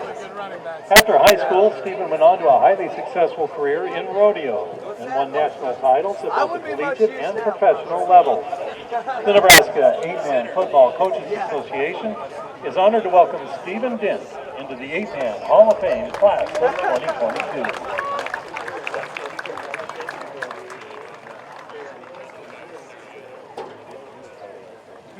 Next up is Dan Fox from North Newt Scotia High School. From 1985 to 1988, Dan was a powerhouse along with his stellar play along both sides of the offensive and defensive lines of scrimmage. He led the Wildcats to 3 consecutive state playoff appearances and was a key building block in a program known for their hard-nosed style of football.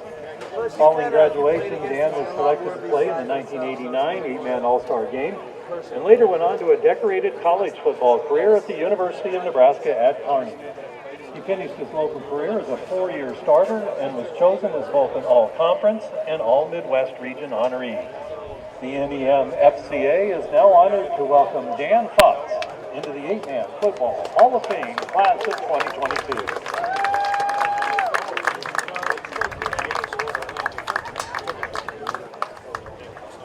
Next is Nate Freschel from Fall City Sacred Heart High School. As one of the all-time great players for the Irish, Nate compiled over 6,000 career yards of offense and led his team to 4 consecutive state titles from 1991 to 94. In his career, he never lost a game and helped the Irish become 8-Man football's premier program of the early 1990s. Nate is most proud of playing for Hall of Fame coach Doug Gultz and contributing to the record-setting 87-game winning streak that cemented the Sacred Heart dynasty. After high school, Nate was selected to play in the 1995 8-Man All-Star Game and later walked on at the University of Nebraska. He was a member of the historic 1995 Cornhusker team that won both the Big 12 Conference title and college football's national championship. The Nebraska 8-Man Football Coaches Association is honored to welcome Nate Freschel into the 8-Man Football Hall of Fame class of 2022.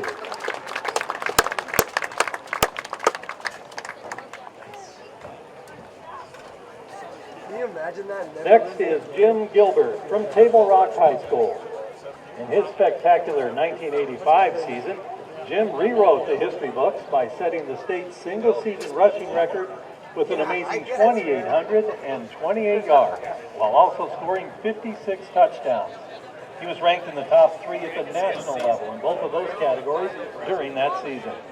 Jim also led the Tigers to 11 straight wins and a trip to the state playoff semifinals. In the summer of 1986, he was also chosen to play in both the 8-Man All-Star Game and the Nebraska Shrine Bowl game.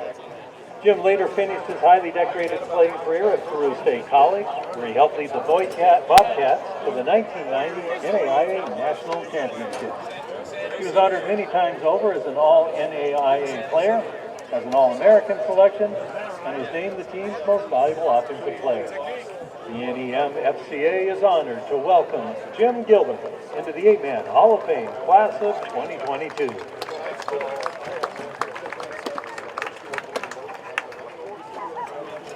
Our next honoree is Orion Matthews from Overton High School.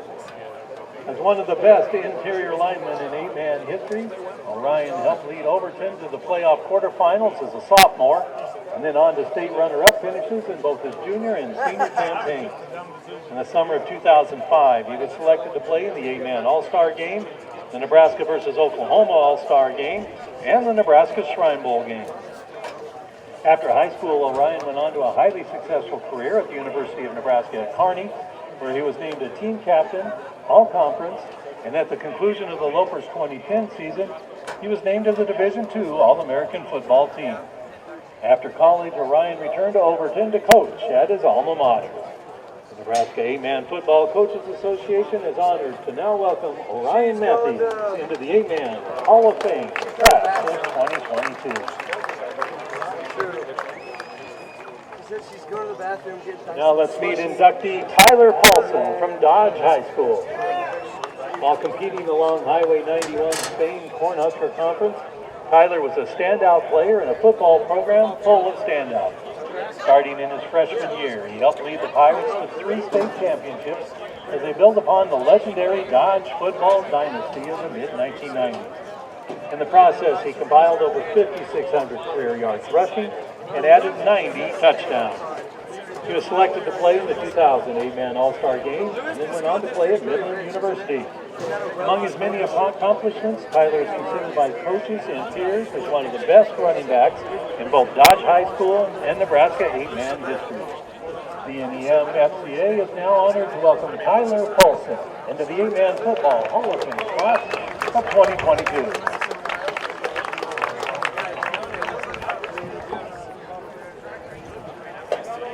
Our next inductee is Coach Dennis Reese from Loomis High School. Coach Reese dedicated over 40 years of his life to Loomis football and the game of 8-man football. During that time, he led 20 of his teams to the state playoffs, won 10 conference and district titles, and his 1998 Wolves finished the season as the Class D state runner-up. Coach Reese also served as the NEM FCA organization for many years as an officer and was honored as an assistant coach for the West in the 1989 All-Star Game. A decade later, Dennis would return to serve as head coach for the West for the 1997 game. He takes great pride in the relationships he built with fellow coaches, as well as a number of former players who went on to become positive and successful citizens. The NEM FCA is honored to welcome Coach Dennis Reese into the 8-Man Football Hall of Fame class of 2022.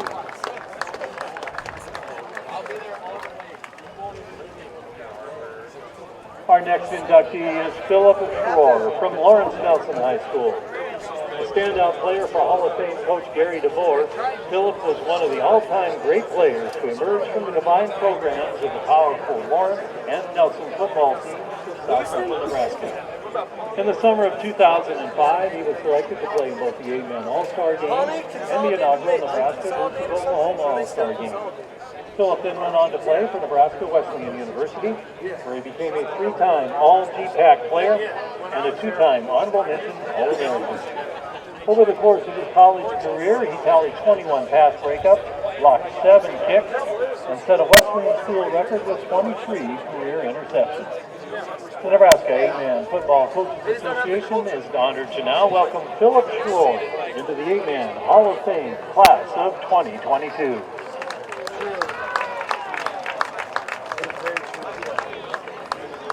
Next, let's meet Larry Velasson from Madrid High School. Larry was an outstanding all-around athlete, but it was his legendary exploits on the gridiron that brought him to the doorstep of the 8-Man Football Hall of Fame. He played quarterback for the Pirates while averaging 339 total yards per game, which was a national record that stood for 45 years. Also, as a defensive back, he returned 7 interceptions per touchdown, while setting a state single-season record that stands to this day. In 1963 and 64, he led Madrid to back-to-back undefeated seasons while earning first-team All-Conference and first-team All-State honors. In 1965, Larry was chosen to play in the Nebraska Shrine Bowl and later became the first 8-man player named as the State High School Athlete of the Year. After graduating, he was drafted to play professional baseball for the Kansas City Athletics and went on to dedicate many years to coaching in western Nebraska. The Nebraska 8-Man Football Coaches Association is honored to now induct Larry Velasson into the 8-Man Hall of Fame class of 2022. What was it? And our next inductee is Dr. Gary Wayno, representing the Hastings Sertoma Club. Dr. Wayno joined the Hastings Sertoma Club in 1976 and was involved in the 8-Man All-Star Committee and their continued success since its inception. As a doctor of audiology, he was instrumental in establishing the Nebraska-Sertoma Hearing Aid Bank, which is supported by proceeds generated by this very all-star game. At one time, Gary was the only audiologist between Lincoln and Denver, while he provided audiologic services to countless families in upstate Nebraska. His contributions to the hearing health of others and the Sertoma 8-Man All-Star Classic are deeply appreciated. The Nebraska 8-Man Football Coaches Association thanks Dr. Gary Wayno for his 40-plus years of service and is now honored to welcome him into the 8-Man Hall of Fame Class of 2020.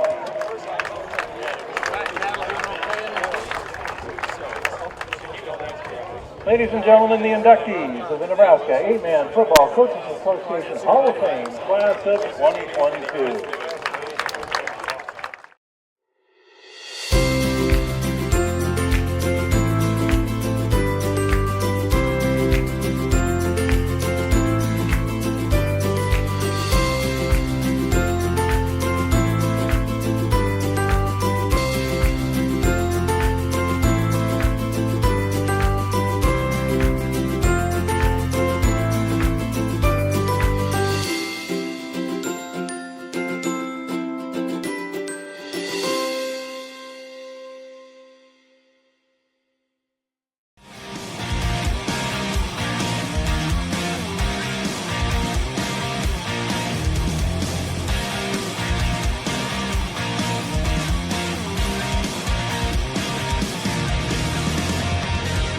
Truck Center Companies, keeping America's truck industry on the road.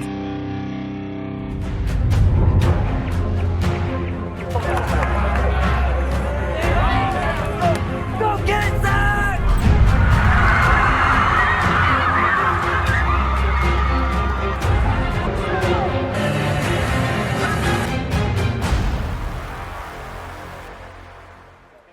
We are back here at the Sertoma 8-Man All-Star Classic. We're going to send it down to the field right now with Bridger Cruz. He's got Mike Spears. I'm here with the head coach of the East team. Coach, your team seemed to kind of be struggling a little bit at the start. Maybe the heat was getting to them a little bit, but they seem to be mounting a comeback towards the end of the first half. What were your words of motivation to your team coming into the second half of play? Well, we just got to start doing things right. We're getting a little zealous on defense when they run their jet motion, and we got guys kind of trying to do jobs other than their own jobs. That's always kind of a big key for me as a coach, is for just do your job and don't try to do anything else. And then offensively, once we kind of got the wind at our back, we were able to move the ball, and we failed to score there right before halftime, then ended up giving up a field goal, which kind of was a little bit of a backbreaker there. But we just got to play smart in the second half and try to execute a little bit and hopefully try to slow them down a little bit. Sounds like a great game plan. Thank you for the interview, Coach. Thank you guys very much. Thanks, Bridger, and thanks to Coach Mike Spears for taking time here at halftime. The halftime score, 31-8. We've got about a minute before the second half begins. Running down that scoring recap, got started off. The first possession of the game was a punt, ended in a punt, I should say, for the East. And then the West took it from the East 46 all the way down the field. 3 first downs and a touchdown run from 5 yards out by Quade Myers. Myers also had the conversion run to make it 8-0. Next possession for the East ended in a Carter Johnson interception, and it didn't take long, just a couple of plays and 1 first down, all Tyson Denkert, the 12-yard run. The conversion failed, left it 14-0. Then the East had another possession end with a punt. The West took over at the East 46, and at the early outset of the second quarter, Tyson Denkert ran it in from 27 yards out for his second touchdown to make it 20-0. The ensuing kickoff was into the wind for the West. The East did not recover it, and Carter Johnson picked that one up. A couple of plays later, Tyson Denkert ran it in for the third time. He also got the conversion run to make it 28-0. Then finally the East, with the wind at their back, picks up their best drive of the first half, gets it capped off with a 1-yard touchdown run by Tanner Pfeiffer to make it 28-8.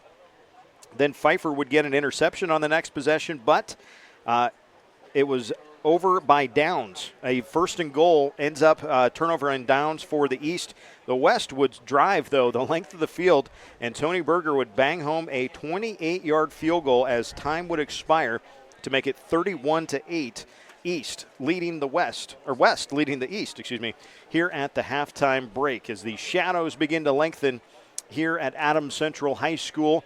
Construction, the cause of the scheduling of moving the games from Hastings College, which has been a fantastic host for all these years, and the Hastings Sertoma, but construction with new turf and some construction going on in the stadium itself allowed us to wouldn't allow the game to be played, didn't quite get done in time. And so Adams Central, a more than gracious host to get things going here.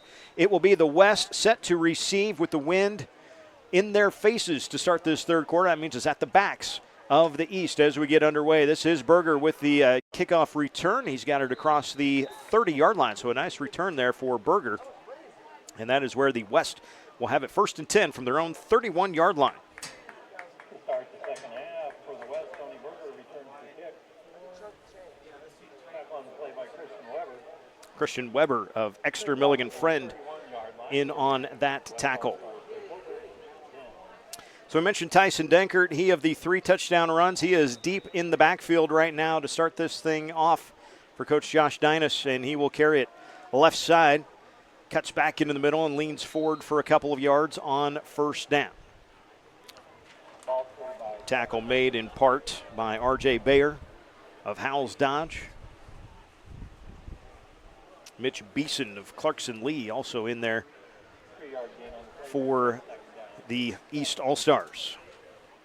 Denkert does have his name in the record books now here in the All-Star game as well. The 3 touchdowns, that matches the record. I think 4 or 5 other players have 3 touchdowns in a game.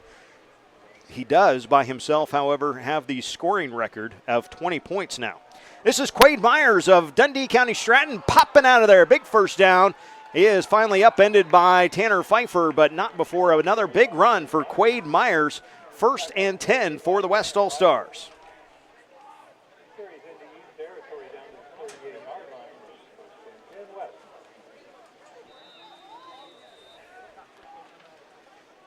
Mentioned Quade Myers, just the second 8-man player to ever rush for 1,000 yards all 4 years of high school. He will fake the handoff and keep it himself this time, and he is working his way out to the right. Denkert and Syme had a big collision there on the near side, and it's Carter Syme who comes up with a holding that right shoulder. So Keaton Ranslam going to come in for Carter Syme.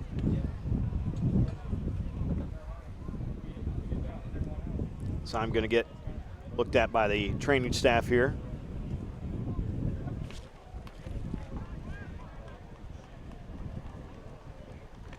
Myers pauses only to tie his shoe. That's about the only thing that stopped this West offense here tonight. Denkert is in the slot to the right. Cade McCart, the receiver, split to the near side. That's McCart in motion. Handed off to McCart. He darts around the edge. He's got a first down. Swung back to the middle and then pushed backwards. Brogan Noctegal there for the tackle finally, but another first down for the West. Coach Josh Dinas and the West coaching staff, they have had a whole lot of fun with McCart and Bush and Denkert and Myers. This is an embarrassment of riches for the West offense this year. 1st and 10. And Myers will keep it right up the middle, and he is very close to first down yardage again as he gets it down around the 12-yard line. They are going to count it as another first down run for Quade Myers.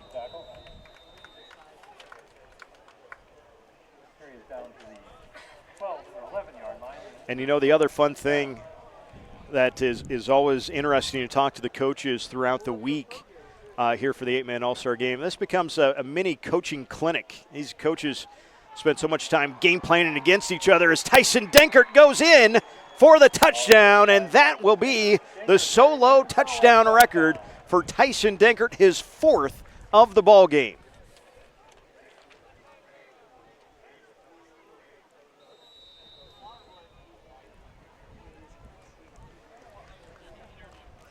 He's got the scoring record and the touchdown record now to himself. Tyson Denkert of Kennesaw, 4 touchdowns and 26 points scored so far, as he's going to have 28 if this one stands.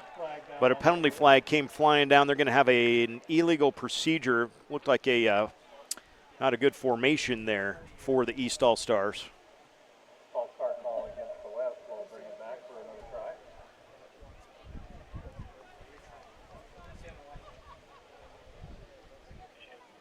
Offense. 5-yard penalty. So we're going to retry the point after touchdown.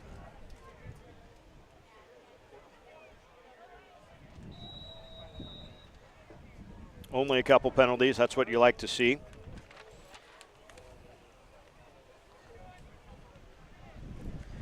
We'll have to get Bridger to interview one of our linemen down there, because we don't want to talk to Denkert anymore. He's scoring all the time. A shift of the backs. Myers will take the snap. Looks back to his left. Man out in the flat, but a really nice open field tackle by Levi Belina. 9:32 to go here in the third quarter, and the West rocking and rolling, 37-0, 37-8. We'll take a break. We'll come back after this on StriveSports.com.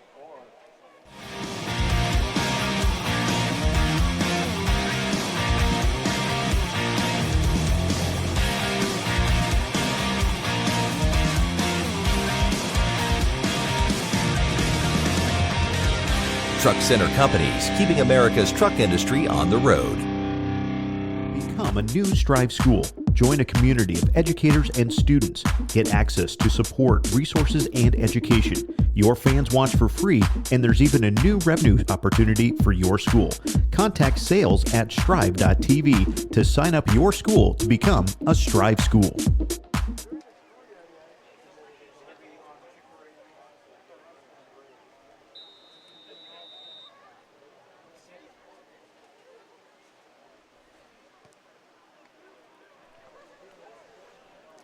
Ensuing kickoff is a good one, and they'll fake a reverse. This is Bo Kemper out to the near side, out to the 29-yard line, so a nice return there for the East All-Stars. Where it will be 1st and 10. Bo Kemper taken out of bounds by Hunter Cook. Out to the 29-yard. West goes 69 yards into the wind on their first possession of the second half.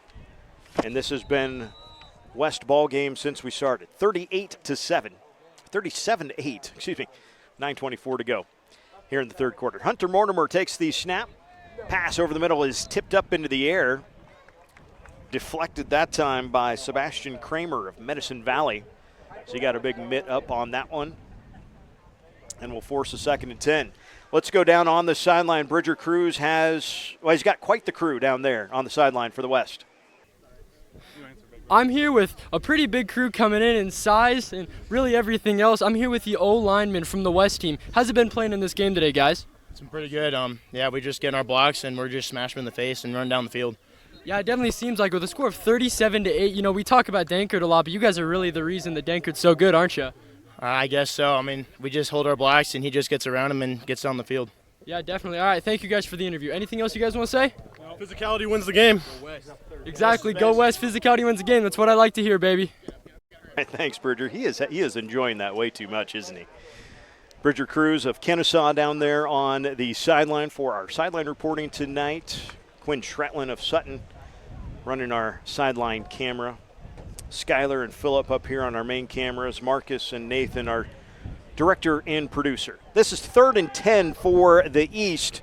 Mortimer pump fakes to the near side, sets up. Now will lob one downfield. Out there is Waltke, but incomplete. Good defense there, played by Carter Johnson, and Hunter Mortimer got walloped as he let that thing go.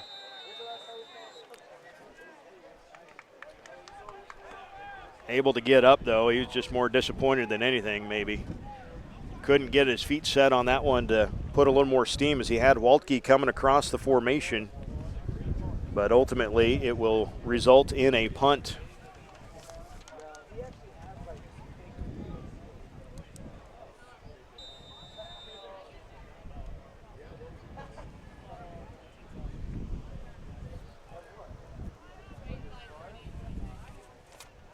Heisch along with Ruskamp shift out there. This is a great punt. Pushes him all the way back. Pospisil fields it at the 20. Gets across the 35. Now looking for a block, trying to get away again. He's still on his feet. Pospisil now has a wall to a certain extent and will finally be tackled just shy of the 45-yard line. So about a 24-yard return there for Dolan Pospisil. He ran quite a ways before he finally went down there, but ultimately taking 1st and 10 for the West. With 8:41 to go here in the third quarter.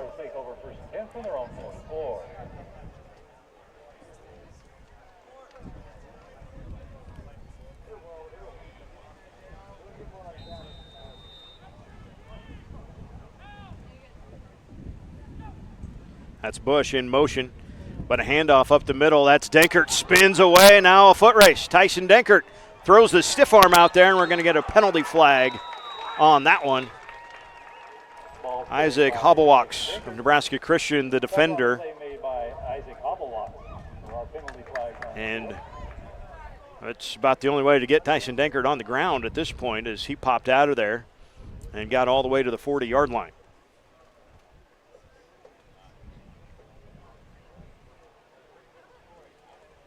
Officials with a long conversation, though.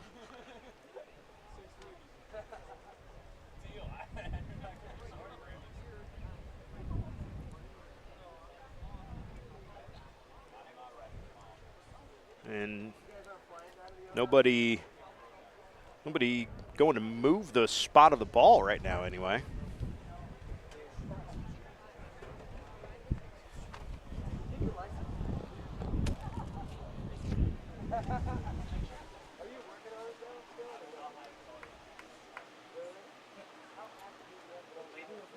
Well, it's summertime for the officials too.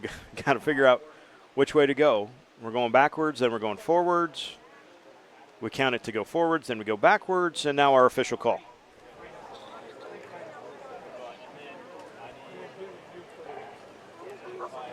We have 2 fouls on the play.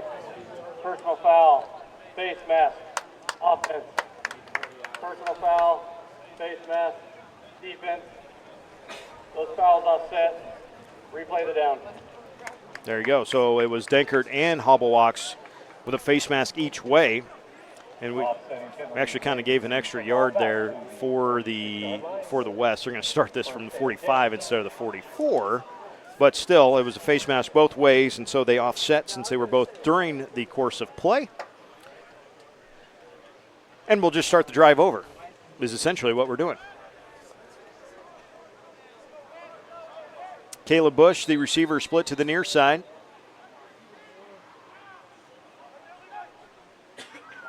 Pospisil went in motion. And that was Denkert up the middle. Ball carried by Tyson Denkert. Christian Weber among those in on the tackle on the play. Christian Weber. He's up second down. Played for Dean Philippi this year, Exeter Milligan friend. Dean, one of the deans of high school football in the state, hanging up his whistle at the conclusion of this year. Dean has been coaching and teaching in the Exeter and Milligan communities, joining forces with Friend for the last couple years as a co-op for the football team. Here he goes just across midfield for the 40-yard line. He's up third down. And basketball coach too. I mean, the man has just coached everybody. 3rd down and 4 to go. Myers in the shotgun. Keeps it himself, going to the right. 1st down yardage for Quade Myers as he is down close to the 40-yard line. Big block on the far side. Tony Berger of Riverside. Tony got the field goal right before half. Makes the big block out there on the edge as well. Clock winds, 7:20 to go here in the third quarter, and the West continuing to roll. The West with 4 first downs compared to a 3 and out, and that's it. As Myers slips through the middle again, and he is again close to 1st down yardage. Bridger Cruz working on a special interview assignment.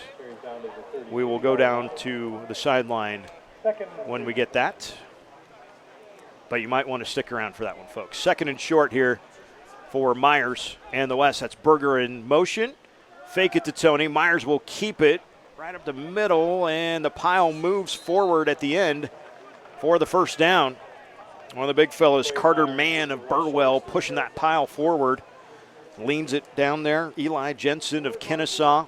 I tell you what, and one of those memories that you get when you watch a lot of good high school football is there's sometimes every now and then you get certain plays that really kind of get burned in your memory. And so Tyson Denkert had the 6 touchdowns, the 300 yards rushing, the 18 tackles in the championship game. But the thing I remember most about the D1 championship game last fall was Eli Jensen just burying his guy on the last 3rd down conversion of the game that sealed things for Kennesaw. And, I mean, it was everybody in the stadium knew Tyson Denkert was going to carry it on 3rd and short, right? But Eli Jensen just buried his guy. And I had a good angle from the sideline to see that. And just one of those things that when, as an offensive lineman, to still come off the ball, when you've got a guy that's carried it 55 times, yeah, man, that is the end of the game. And to find that as a lineman, that was pretty cool to see. So, Eli, tip of the cap. Well done, sir. A carry back to the right side by Caleb Bush, 2,000-yard rusher this year and last year. Coach Luke Gideon at Burwell. The Longhorns, you talk about a school and a program that have just pencil them in for the semifinals, and you're going to be right more often than not, at least to the semifinals. Little joke in the Strive office is there's 3 guarantees in life: death, taxes, and Luke Gideon's football team making it deep in the playoffs. Quade Myers pops in from the right side, and he scores for the West All-Stars, the 2nd touchdown of the game for Quade Myers. This one from 11 yards out. Makes our score 43-8 with the conversion upcoming. In fact, we might have a conversion kick attempt by Tony Berger. Need a center, though. Reese Zudevern says, okay, I'll snap it. Low snap that time, but the hold was really good, but the kick does not go for Berger that time. 5:07 to go here in the 3rd quarter, and it is all West. 43-8. We're going to take a break. We'll come right back for the kickoff after this.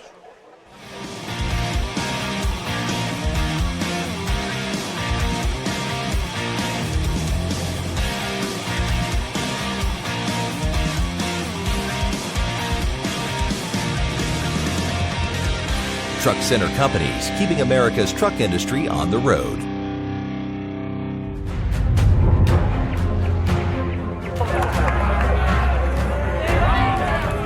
Go get it, Zach!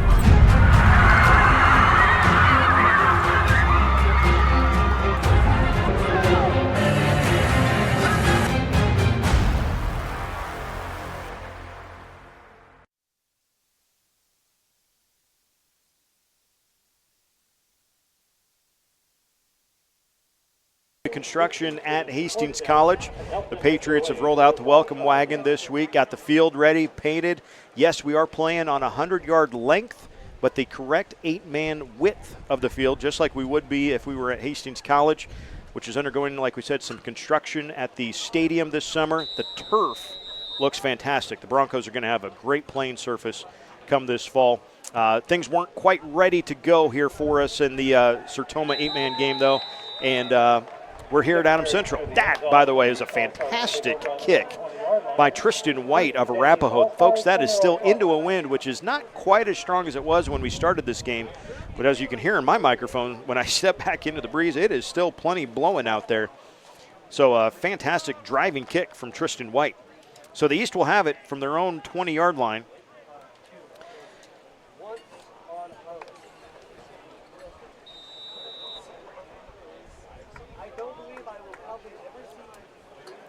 Jacob Jordan in the shotgun. For the East, Evan Heisch is the running back. Fake it to him. Jordan will keep it off the left side before he gets spun out of bounds by Tristan White, but a nice run by Jacob Jordan. He's been the most consistent offensive threat for the East All-Stars. Bo Kemper comes in as Heisch comes out. We mentioned the guys from all over the state in this game. Evan Heisch from Laurel Concord Coleridge.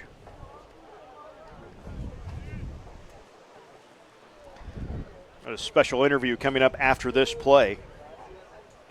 Jordan fakes a handoff on first down, throws it over the middle, too high and incomplete for his intended receiver. Let's go down to the field where Bridger Cruz is chilling in the shade now.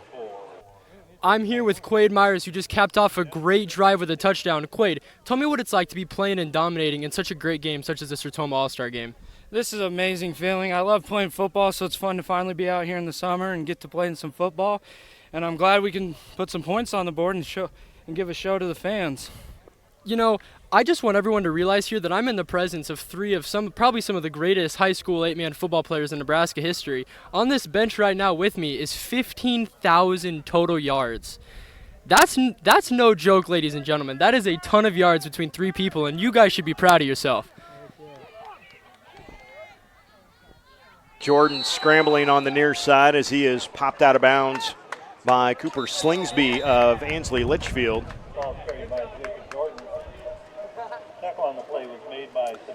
15,000 yards between those three guys on that bench. Actually, between all four of the guys on the bench, you combine for 15,000 yards. Bridger's entering his junior year as the announcer for Kennesaw.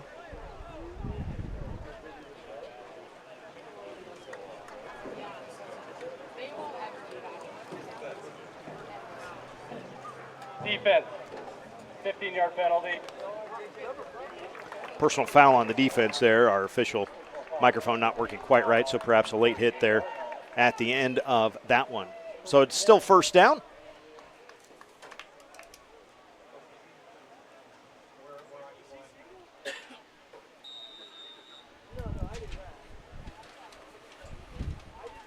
Jordan drops back, has pressure. That thing was hit as he was throwing it forward, and they will call it an incomplete pass.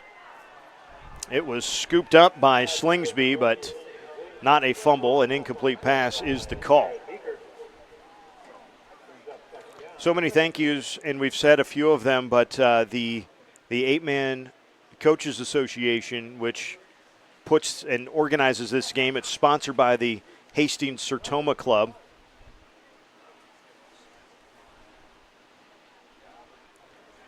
But a big thank you to Nathan Glaus, the president of the organization, for all the information he gets us throughout the week and the accommodations. And why is Quinn running so fast with the camera? He's losing his mic pack and everything. Easy, Quinn, easy. He did. He's like, man, that pack is expensive. Don't be running around with that thing. That's what we got little kids out there for. Don't be running around with that stuff. 3rd and 10 for the East. Jordan in the shotgun. Throws left. Waltke just a little too high for Andrew that time, and it will bring up 4th down.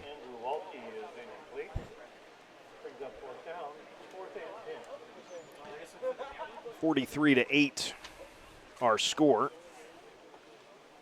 Most points scored in a game, by the way, the very first one. The East put up 58 on the West, 58-26 the final in that one. Last year's score 40-29 in favor of the East. The West had won 4 in a row before that. So the West back to their winning ways. And now we're going to get a timeout taken here by the East All-Stars.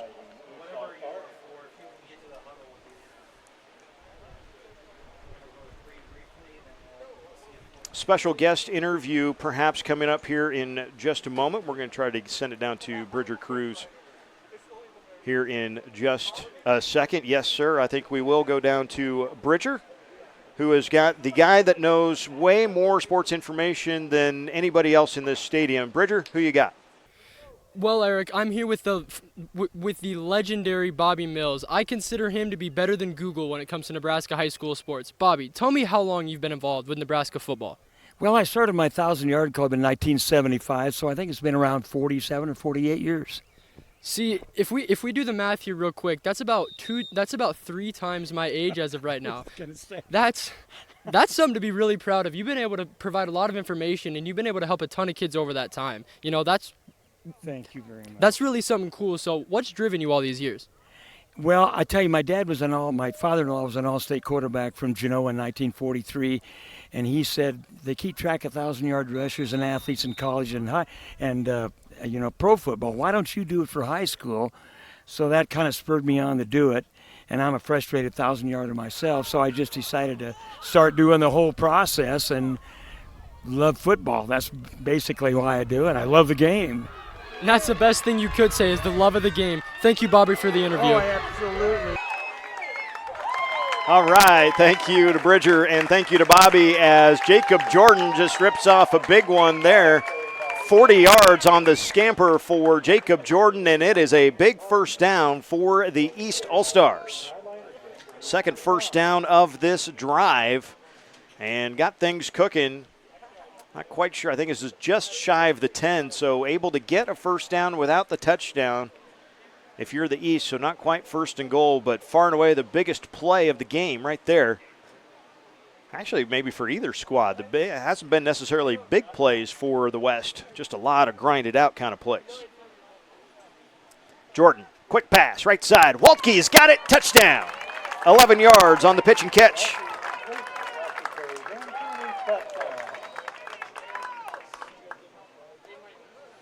So a nice score there and a wonderful little nod to Andrew Waltke there. 46 receiving touchdowns in his career, and now he's got one here in the 8-man All-Star Classic.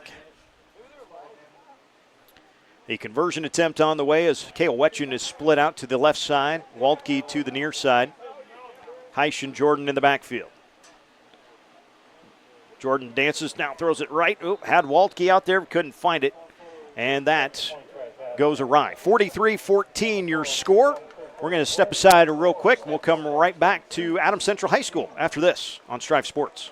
At Pumpkin Pantry, the only thing more surprising than our variety of name brand snacks is the variety of people who walk through our front doors. And at this point, nothing you ask for surprises us. From tube chips, tri-cornered tortilla crisps, icing bluffs, pressurized buttery corn puffs, meat missiles, small people covered in sour crystals, protein cocoon, pizza chews, tree sprites, chocolate stripes, stuff we can't advertise.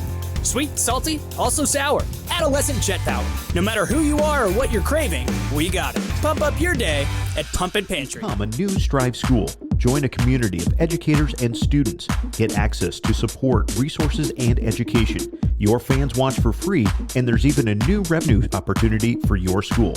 Contact sales at strive.tv to sign up your school to become a Strive school. Back here for kickoff. 4:03 to go in the third quarter, 43-14. We're going to send it down to Bridger Cruz here in just a minute. As soon as this kickoff is done, Keaton Ranslin of Lutheran High Northeast will do the honors here for the East All-Stars. And it's bouncing on the ground, scooped up, though, by the West. This is Caleb Bush with the kickoff return. He's got it across the 40-yard line. And let's go down to the sideline with Bridger Cruz again. I'm here with Jacob Jordan, who just capped off a great drive with another great touchdown to set the East with 6 more points to put on the board to hopefully, lead a comeback into this game. Jordan, how'd that feel? It was good, but right now we got to focus on defense. Right now we're just letting them do too much, run all over us. But we're all right. We just got to wise up. Offensively, we got to wise up, too. We're making too many dumb mistakes, but I think right now that's a good momentum boost, and we're going to keep it going. Exactly. Love to hear it. Thank you, and good luck for the rest of the game. Thank you. First down carry for Caleb Bush. The handoff there from Quade Myers. Thanks to Jacob. Joining down there with Bridger real quick. Second down and 8 yards to go. Bellina checks back in for the East defense. Bush, the receiver, to the near side. Berger split out to the right side for the West. And that's Tyson Dankert again, and Tyson Dankert is gone. This one is going to go from 57 yards. Touchdown, Tyson Dankert.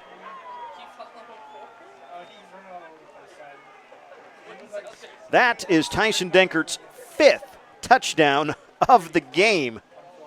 And that is definitely the longest play of the night. Brings our score to 49-14. The West onslaught continues here at Adams Central.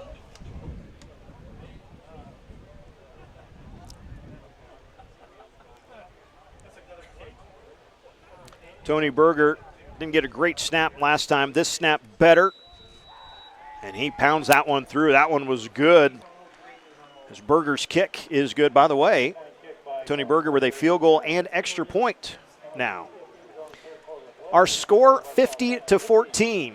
3:15 to go here in the third quarter. We'll step aside and we'll come back to Adams Central after this.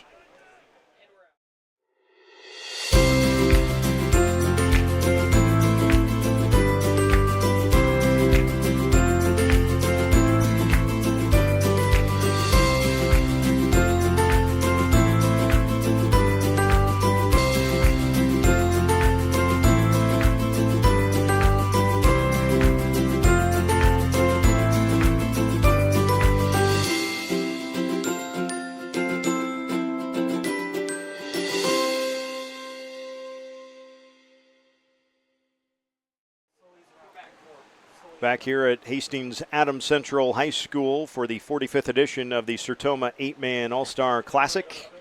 Our student crew has been really good tonight. Our director, Marcus Shear from Johnson County Central. So many times you will hear these or see these Strive Sports social media accounts showcasing the JCC Strive crew. Philip Buck is here as well as part of the crew. And our producer tonight is Nathan Ladahoff. Hoosier, we call him. He's new to the, that is still in play. Hoosier's new to the Strive office as a full-time employee. Penalty flags coming down in this one, which is too bad because we're going to get another penalty flag at the end of this one. So the officials going to get their work cut out for them as Bo Rustkamp is finally tackled across the 25-yard line. But some penalties are going to move this line of scrimmage just a little bit.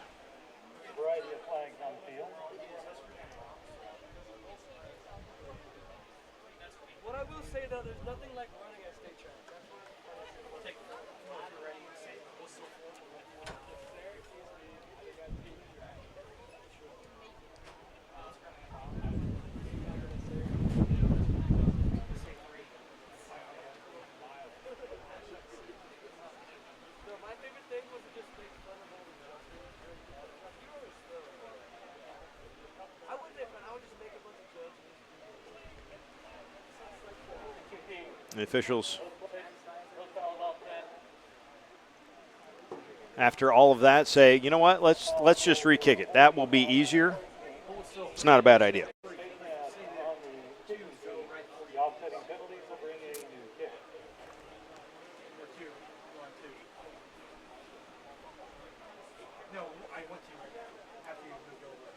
I was trying to get you there to Steve.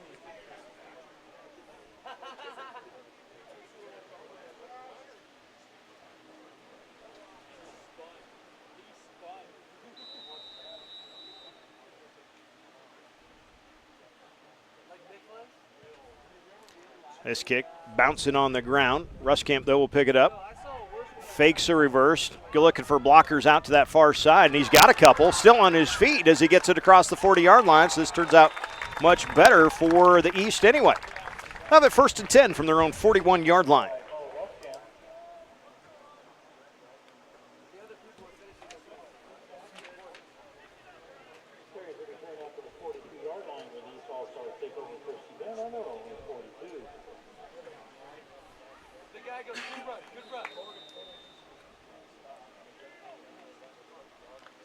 You know, one thing that we don't have is the rushing yards and attempts stats up here, but the 8-man All-Star Game record for rushing yards by a team was set in 1998 by the East with 308. have a feeling the West is going to be not far off of that this year. Waltke, the intended receiver, as that one got up into the wind. And, yeah, that's an okay kind of throw, actually. Normally you wouldn't say don't throw it into double coverage, but if it's Waltke out there and you got a 6'4 receiver, yeah, throw it up there, see what happens.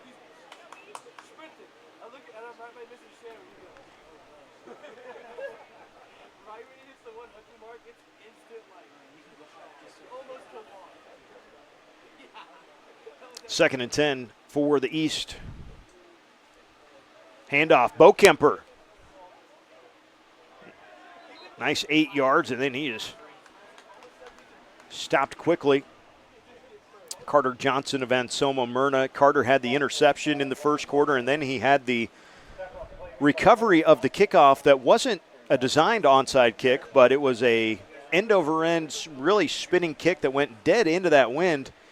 And the East return guys were too far back. They couldn't get to it before Carter Johnson sped down there and was able to fall on it. So he had 2 takeaways back in the first half. Jordan evades the defense, comes to the near side and gets pushed out of bounds by Shane Most. But a first down carry there for Jacob Jordan.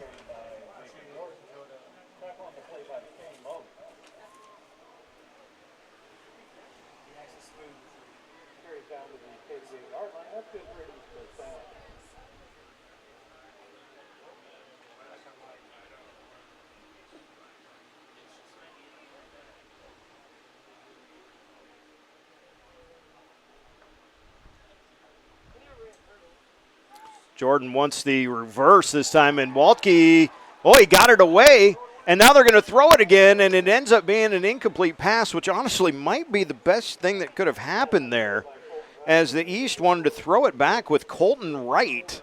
Waltke, that was going to be like an end around, and then a reverse, and then a pass back to the left, and these coaches, they get kind of tricky here late, in that second half, especially if the score gets a little one-sided. I don't think Mike Spears would be running that usually for the Jaguars in the fall. But in the All-Star game, why not?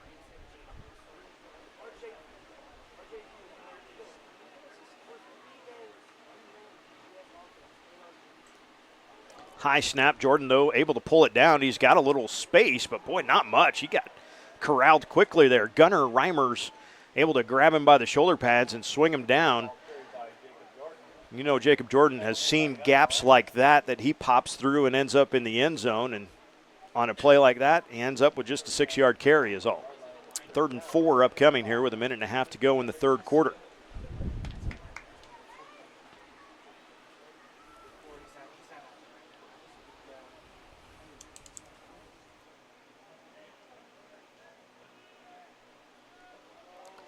Jordan on the option this time. He's not going to go anywhere this time.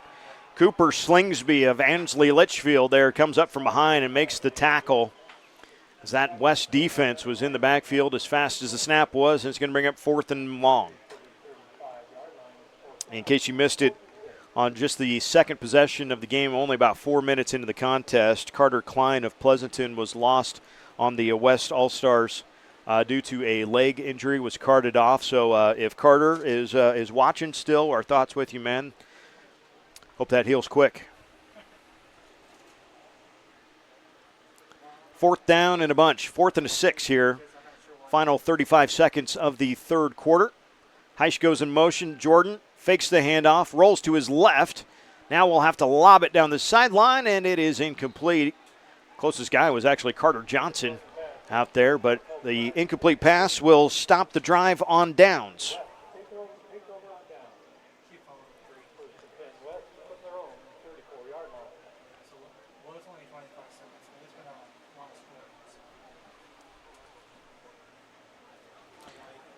So the West will take over at their own 34.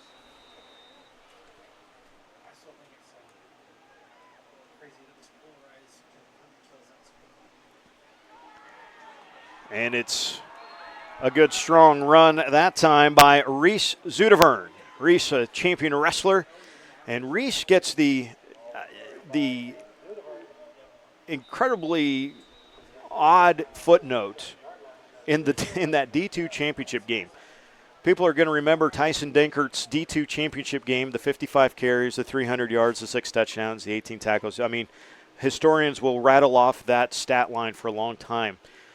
It's the only stat line, however, I think that could make the guy who averaged 20 yards a carry and had 4 touchdowns in the championship game and had 15 tackles a footnote. It's the only way you can make that stat line a footnote is if you have the stat line that Tyson Denkert had. It was really fun to watch those guys go back and forth. That's the end of the third quarter. The final 12 minutes of the high school football year are coming up next on StriveSports.com. My name's Specialist Braden Heidbrink. I'm a 12 whiskey, masonry and carpentry specialist in the Nebraska National Guard. Do basic construction. So in the last 30 years in the Guard, I've had a lot of opportunity. I've done 60 military funeral honor services in the state of Nebraska. I was a part of a mobile strike team for COVID. I chose the Army National Guard because I wanted to serve my country, my state, while pursuing a college degree, and the Guard had the best benefits to offer.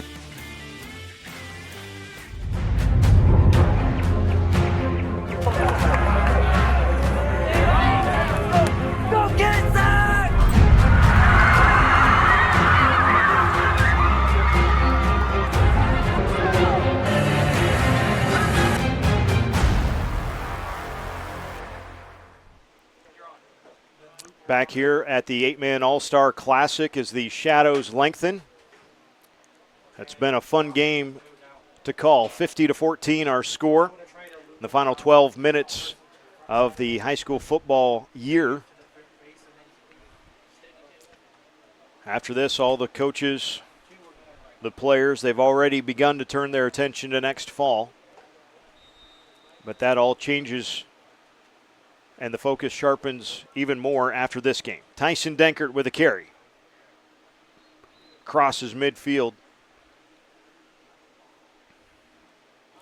These players and coaches, they toil away in the summer to try to make it so you can play when it's nice and cold in November.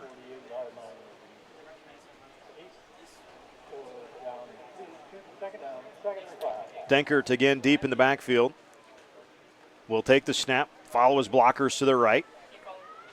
He's got another first down. Tanner Pfeiffer in on the tackle, along with Isaac Habawaks.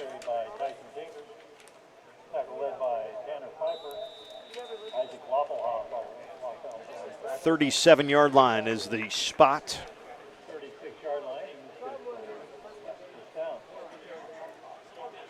Denkert this time we will drop back to pass. He will throw it to the far side. It is incomplete. Pfeiffer was right there in the hip pocket of the intended receiver, and we've got a penalty flag in the backfield.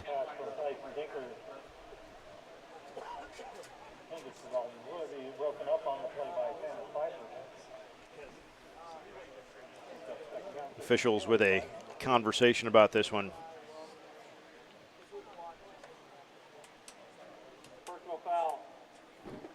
And it's a roughing the passer against the defense. So 15 yards and an automatic first down for the West.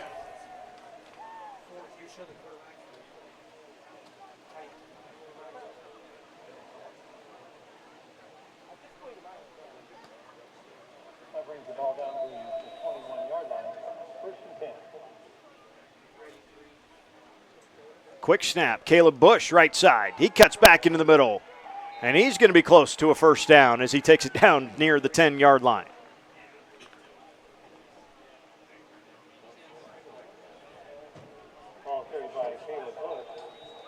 And it is another first down, that time for Caleb Bush. And if we haven't hit 300 yards rushing by this point, I'm not sure what. We got to put this one to bed again. Caleb Bush again up the middle.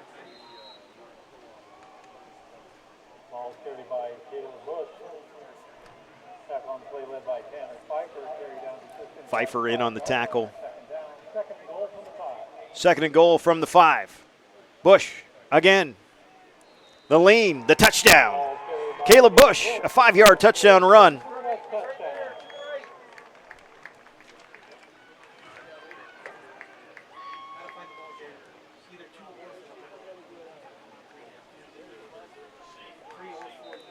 And you know you're having a good time offensively when Carter Mann, the center, is trying to call for something funny, maybe. Dankert looking for the conversion run. Leans the ball forward, but will not get the conversion to go. Got strung out there by the defense. Pfeiffer was over there, along with Noctegal. 56-14.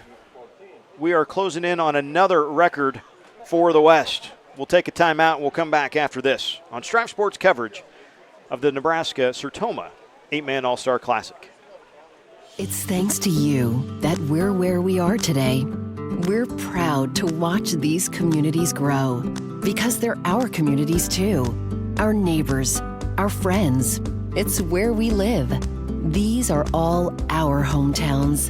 And no matter what, the people who will continue to serve your needs with the hometown support you know and trust are just down the street.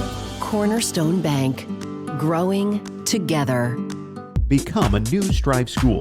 Join a community of educators and students. Get access to support, resources, and education. Your fans watch for free, and there's even a new revenue opportunity for your school.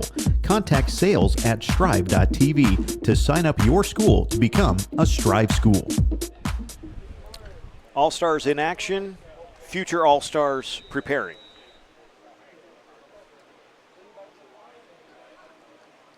Tristan White with the kickoff, and he powers that one into the end zone for the touchback. So the East will take over at their own 20-yard line.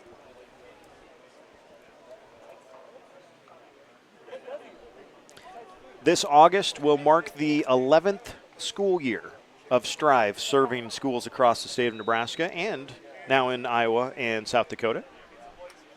If you would like to sign up or for more information about making your school a Strive school, find us at strive.tv/features. Jacob Jordan with the carry that time. Good tackle by Carter Johnson.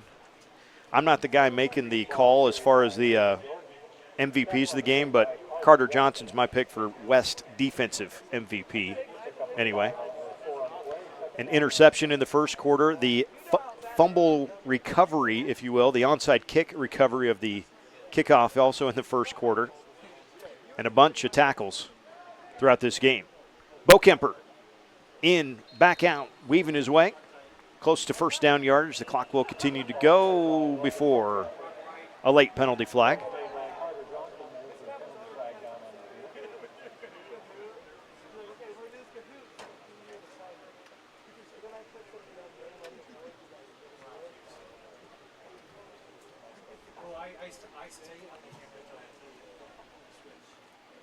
The officials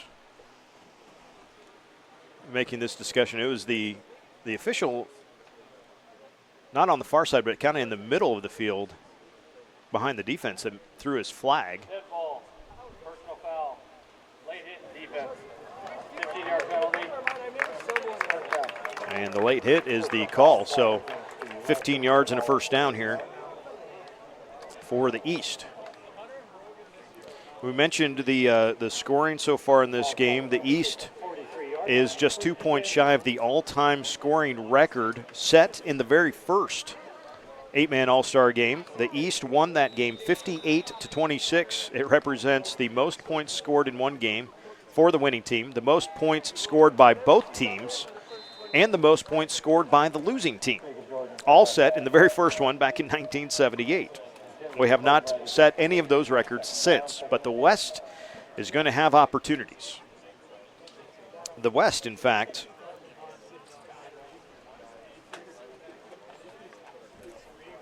has only been stopped one time in this game. That an interception thrown in the second quarter when they were going into the wind.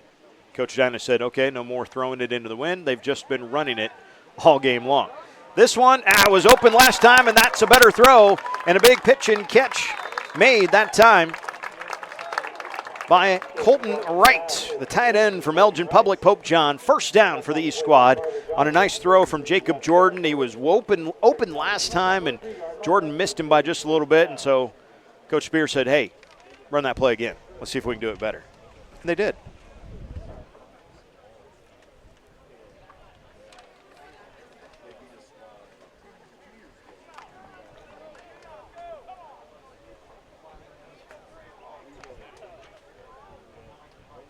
Jordan again in the shotgun. Heisch to his right. Wetchen, the receiver, near side. This is Evan Heisch of Laurel Concord Coleridge, leaning his way down inside the 20-yard line. Tackle was made by Dalton Gieselman of Bloomfield. I haven't called Dalton's name yet tonight, but getting in on the action there. 2nd and 5 upcoming for the East All-Stars. Logan Bokemper will trot back onto the field.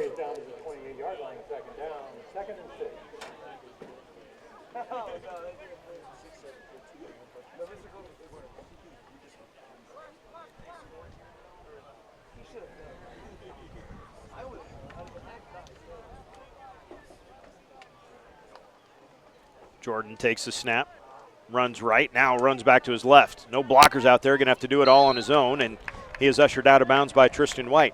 If there's a guy that can give Carter Johnson a run for his money as far as the West defensive MVP, it might be Tristan White. He has been involved in a number of tackles and some fantastic kickoffs. So the coaches are upstairs here. The Coaches Association board, they've got some decisions to make.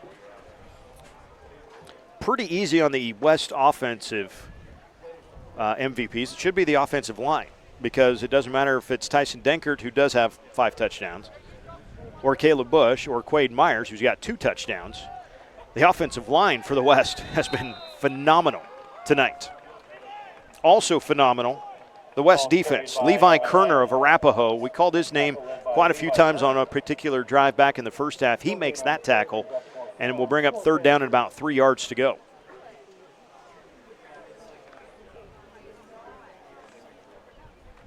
Don't forget, you check out the elsewhere here on the StriveSports.com webpage. We have got the links to previous year's Sertoma 8-Man All-Star Classics.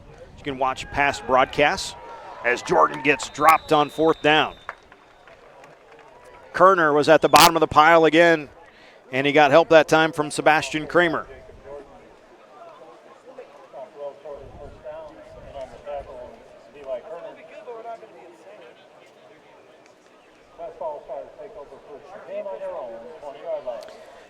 So from their own 20-yard line, 8:03 to go, the West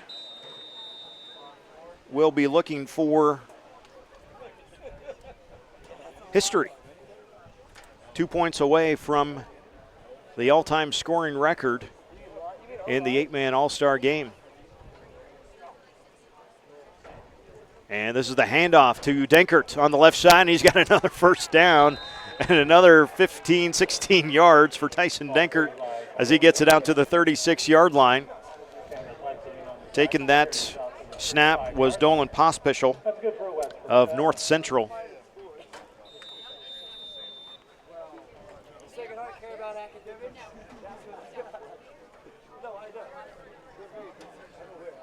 Pospischel will be in the shotgun again.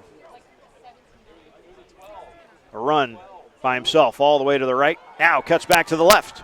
Has some room. Has a 1st down before he's ushered out of bounds by Christian Weber of EMF. The Bobcats, the part of that co-op. Just on the football side, the Exeter Milligan Timberwolves and the Friend Bulldogs still competing separately in other sports, but the football team has competed as the EMF Bobcats for the last couple of years. Pospischel on the read play, leans forward before he gets pushed back. Weber again on that tackle. Also got some help from DeSatko.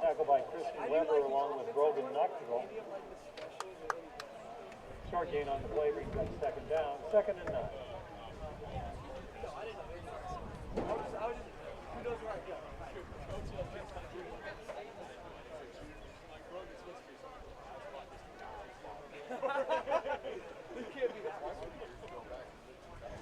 Pospischel, he will keep it himself to the right. Evades a couple of defenders and falls forward. Pushed out by Bellina. As that sun has continued to sink in the western sky with the breeze blowing, it's not so bad out right now. Pretty hot this weekend, though.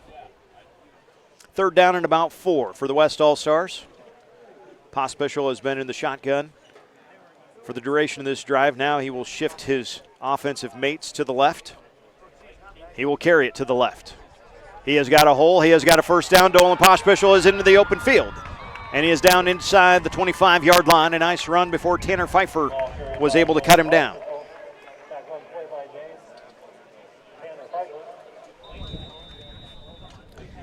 .640 and counting now here in the 4th quarter.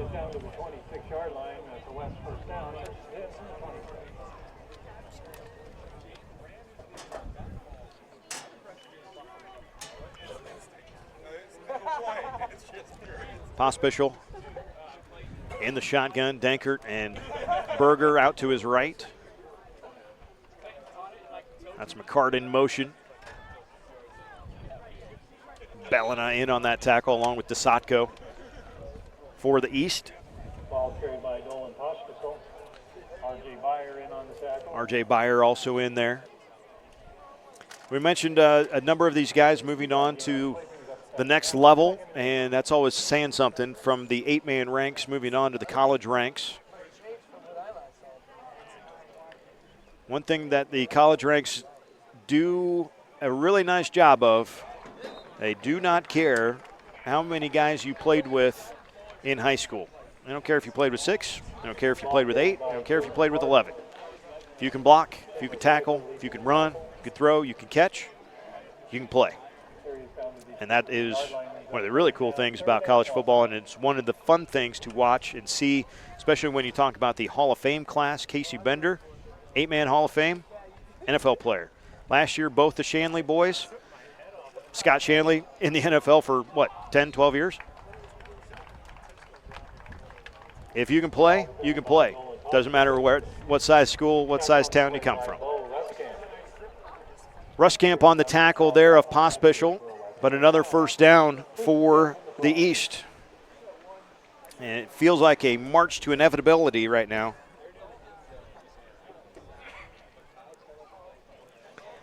First and 10 from just the 11-yard line. Pospisil up the middle, nothing doing. Good blitz off the backside edge that time. It was Bayer and Bellina, the Jaguar boys, in on that tackle. Tackle on the play by Levi Bellina along with R.J. Byer. Carries down to the 14-yard line. Again, a thank you to Alan Frank and the Adams Central Patriots, able to pull off hosting this year's game as there was construction at Hastings College that would not allow the game to be played this year. Hoping to be back for next year. The turf looks great, and hoping that the construction improves the facility even more. Pospisil ushered out of bounds across the far side. He's going to be shy of the first down. Tanner Pfeiffer there to pop him as he goes out.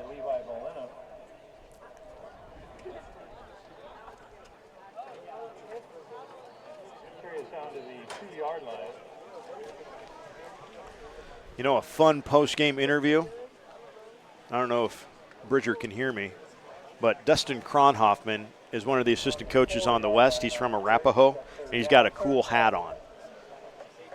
We'll see if we can get Bridger and Coach Kronhoffman together. 3rd and 1. Pospisil, though, dropped back at the 10-yard line. R.J. Bayer there for the tackle. And it is going to be 4th and long. And I think a field goal attempt is going to be coming. 4th and 8 from the 10. Tony Berger of Riverside made a 28-yarder back at the very end of the first half. Reese Zudevern comes on to snap it. Caleb Bush will do the hold. This would be from 26 yards. And that kick is hammered, but they say no good. So the scoring record remains intact for 1978, at least for now, as the field goal is missed. And the East will have it again with 3:36 to go.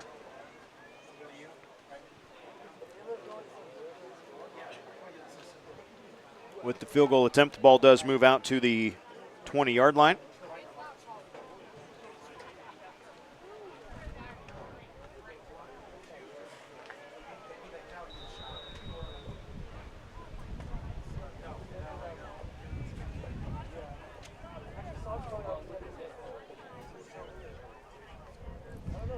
Jordan sends a man in motion. That's Heisch. Jacob now will keep it himself out to the right side.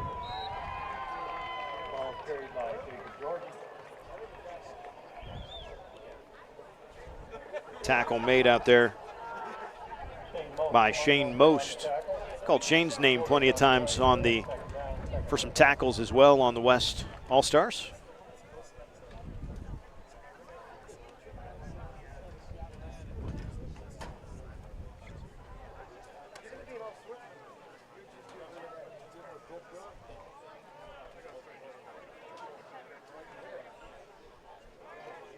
Jordan to throw. Launches it deep. Wetjen is the intended receiver, and Wetjen comes up with that. Kale Wetjen gets it across midfield, stuck with that play, and comes down with a circus catch around two different defenders.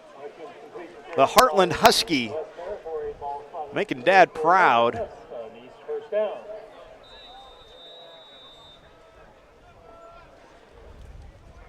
Sometimes you just got to throw it up for these athletes, right? So it doesn't matter if it's Waltke or Wetjen. Throw it up there, see if they can go get it. Wetjen able to pull that one down. Now Waltke on the quick slant, makes the catch. Nice tackle, but a nice gain as well. Tackle made by Tristan White of Arapahoe. Passing game coming around now. Couple of completions in a row as Heisch comes back in for the East. 2:18 and counting. Waltke split to the near side. That's Wetjen out to the far side. Jordan looking to the right. Pressured, comes in the backfield, and he goes down. Pressure off the edge right away by Wyatt Ryan from Overton. And the Eagle comes flying in there for the sack. 3rd and 11 upcoming.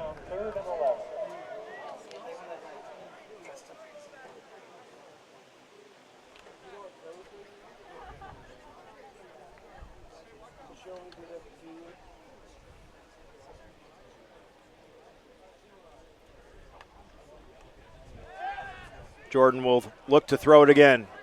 Now he needs some help on 3rd and 11. Comes near side. It is tipped. It is incomplete. Boy, Waltke had a chance at that, but also the guy that had the best chance was Carter Johnson. He breaks that one up. And another nice defensive play for the former Coyote from Anselmo Myrna.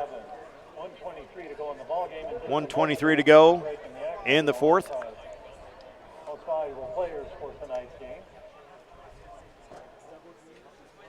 MVP announcements coming up soon. It would appear the Coaches Association has made their selections. Waltke is split out to the right side. Wetjen, one of the wings on the near side. He stays in to block. Jordan wants to throw. Waits. Waltke over the middle. Incomplete. Well defended again by Carter Johnson, and that is a 4th down stop for the West defense.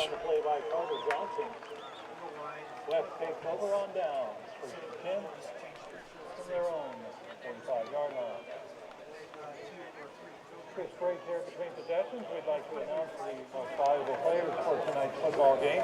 First of all, on the East, for the defense, the most valuable player is Carter Sine from Cross County. On the West, the most valuable player on the defense is Carter Johnson from Anselmo Myrna. The most valuable player on offense for the East for tonight's game is Jacob Jordan from Fall City Sacred Heart.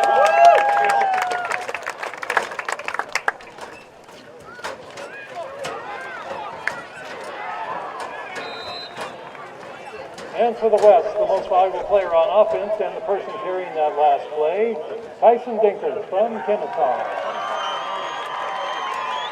And there you hear the official announcement. Tyson Dinkert of Kennesaw, the West All-Star offensive MVP. Carter Johnson, the defensive MVP for the East. Jacob Jordan, your offensive MVP. And Carter Syme, your defensive MVP for the East All-Stars in this game. Pospisil will carry it. He will have a first down, which means the clock will stop. The chains will move, and then the clock will wind. We've got just a snap or two remaining in this one. We will see if we can get Bridger Cruz on maybe one more interview, I think, maybe for Bridger. We'll see what he can come up with. Him and Quinn down there have done a fantastic job on our sideline tonight. Definitely adds a lot to the broadcast, so thanks to those guys. And to Skylar and to Phillip, and of course to Marcus and Nathan up here in the booth with me. Pospisil cannot stay inbounds.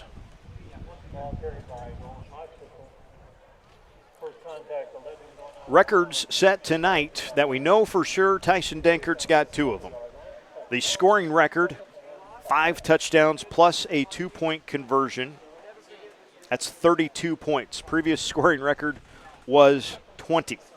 He has got the scoring record, folks, all by himself. He's also got the number of rushing touchdowns in a game with 5. That is the record.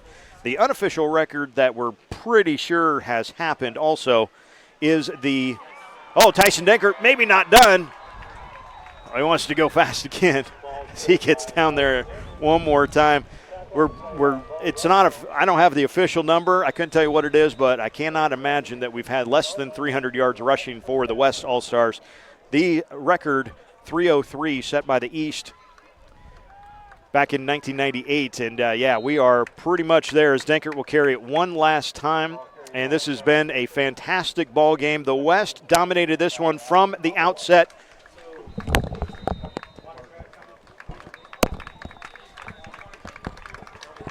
So one final timeout for the West All-Stars. They're going to get one more snap at this thing, but essentially we are done and over. The 2021-22 high school sports season will come to a close for us here on Strive at the conclusion of this game. We will be back, like we said, in August for the 11th year of Strive. Tony Berger, by the way, is going to line up for this field goal attempt, and they're going to mark it at the 21. So this is a 31-yard field goal for Berger. Good snap, good hold, great kick. Is it down the middle? It is. Tony Berger makes another record. That's his second field goal, and it's the scoring record for the West All-Stars. Coach Dynas gets the Gatorade bath across the way. And that is how we end this one, a 59-14 victory.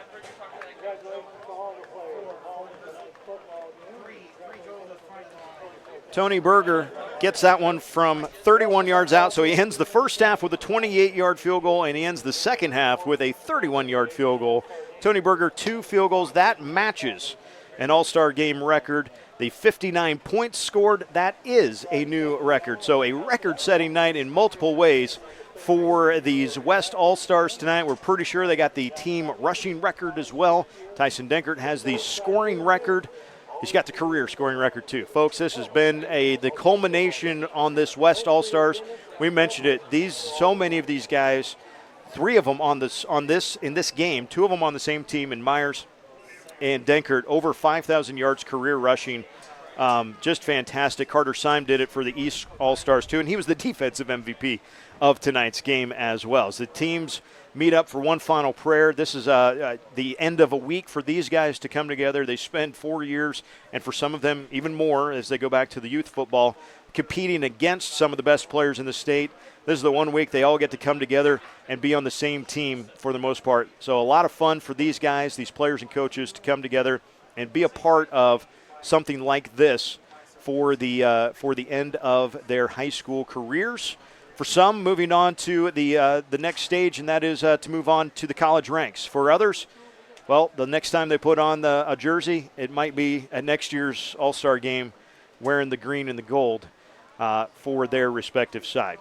So we're going to see what Bridger Cruz can come up with for some interviews coming up in just a little bit, but we're going to take a quick break while we do that, and we'll get Bridger back on the mic here in just a minute.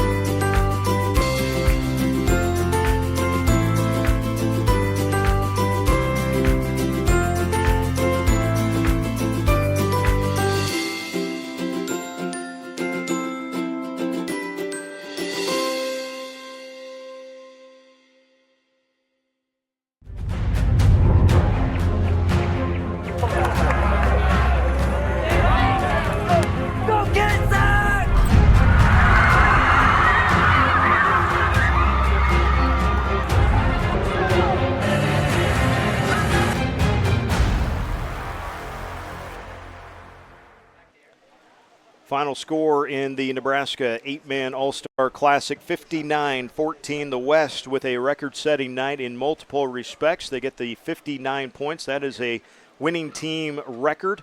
They also get 2 field goals from Tony Berger. That matches an 8-man All-Star Game record. Tyson Denkert gets 5 touchdowns. That is an 8-man All-Star Game record. We're pretty sure, we don't have the official number, but we're pretty sure the West had more than 300 yards rushing as a team. That would be an 8-man All-Star Game record. And, Bridger Cruz has the guy that headlined this whole thing, I guess. Coach Josh Dinas, let's head it down to Bridger. Coach, you've been a part of the team right now that has an umpteen amount of records in one game. What do you have to say for your guys after that performance? It was a good week of practice. They came in, they showed up, they worked hard, and just got the job done.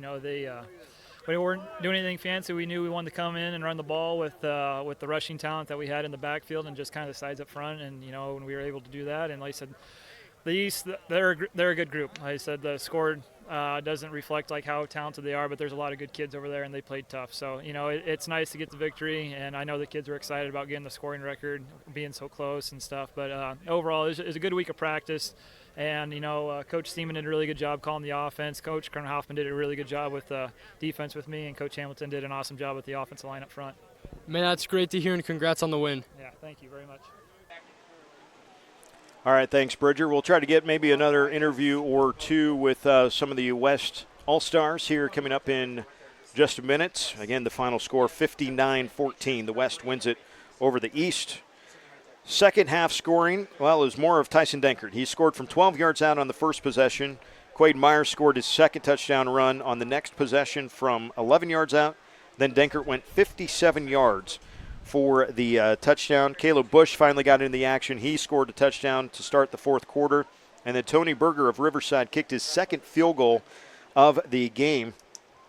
And that matches, like we said, that matched an 8-man All-Star Game record as well with the 2 field goal makes in a contest. So well done by a lot of these guys as the West is taking their own individuals or own team photos down there as well, down in the corner. And Bridger and Quinn will send them down to the corner where the West All-Stars are taking a team picture, but they did it without 2 of their guys.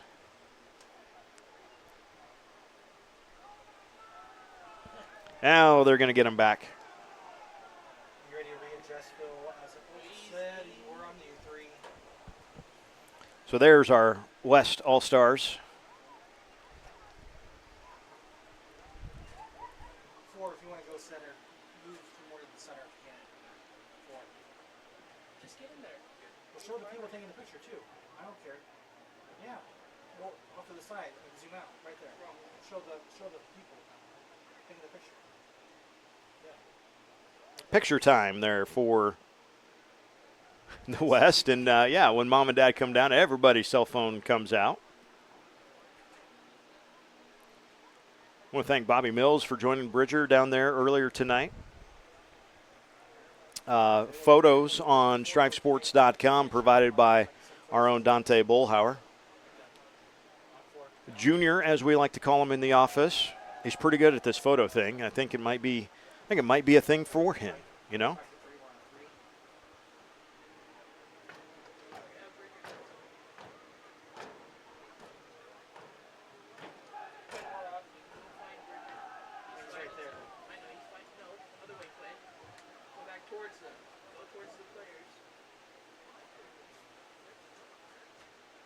And I think we're going to get one more with Bridger and Quinn coming up here in just a second.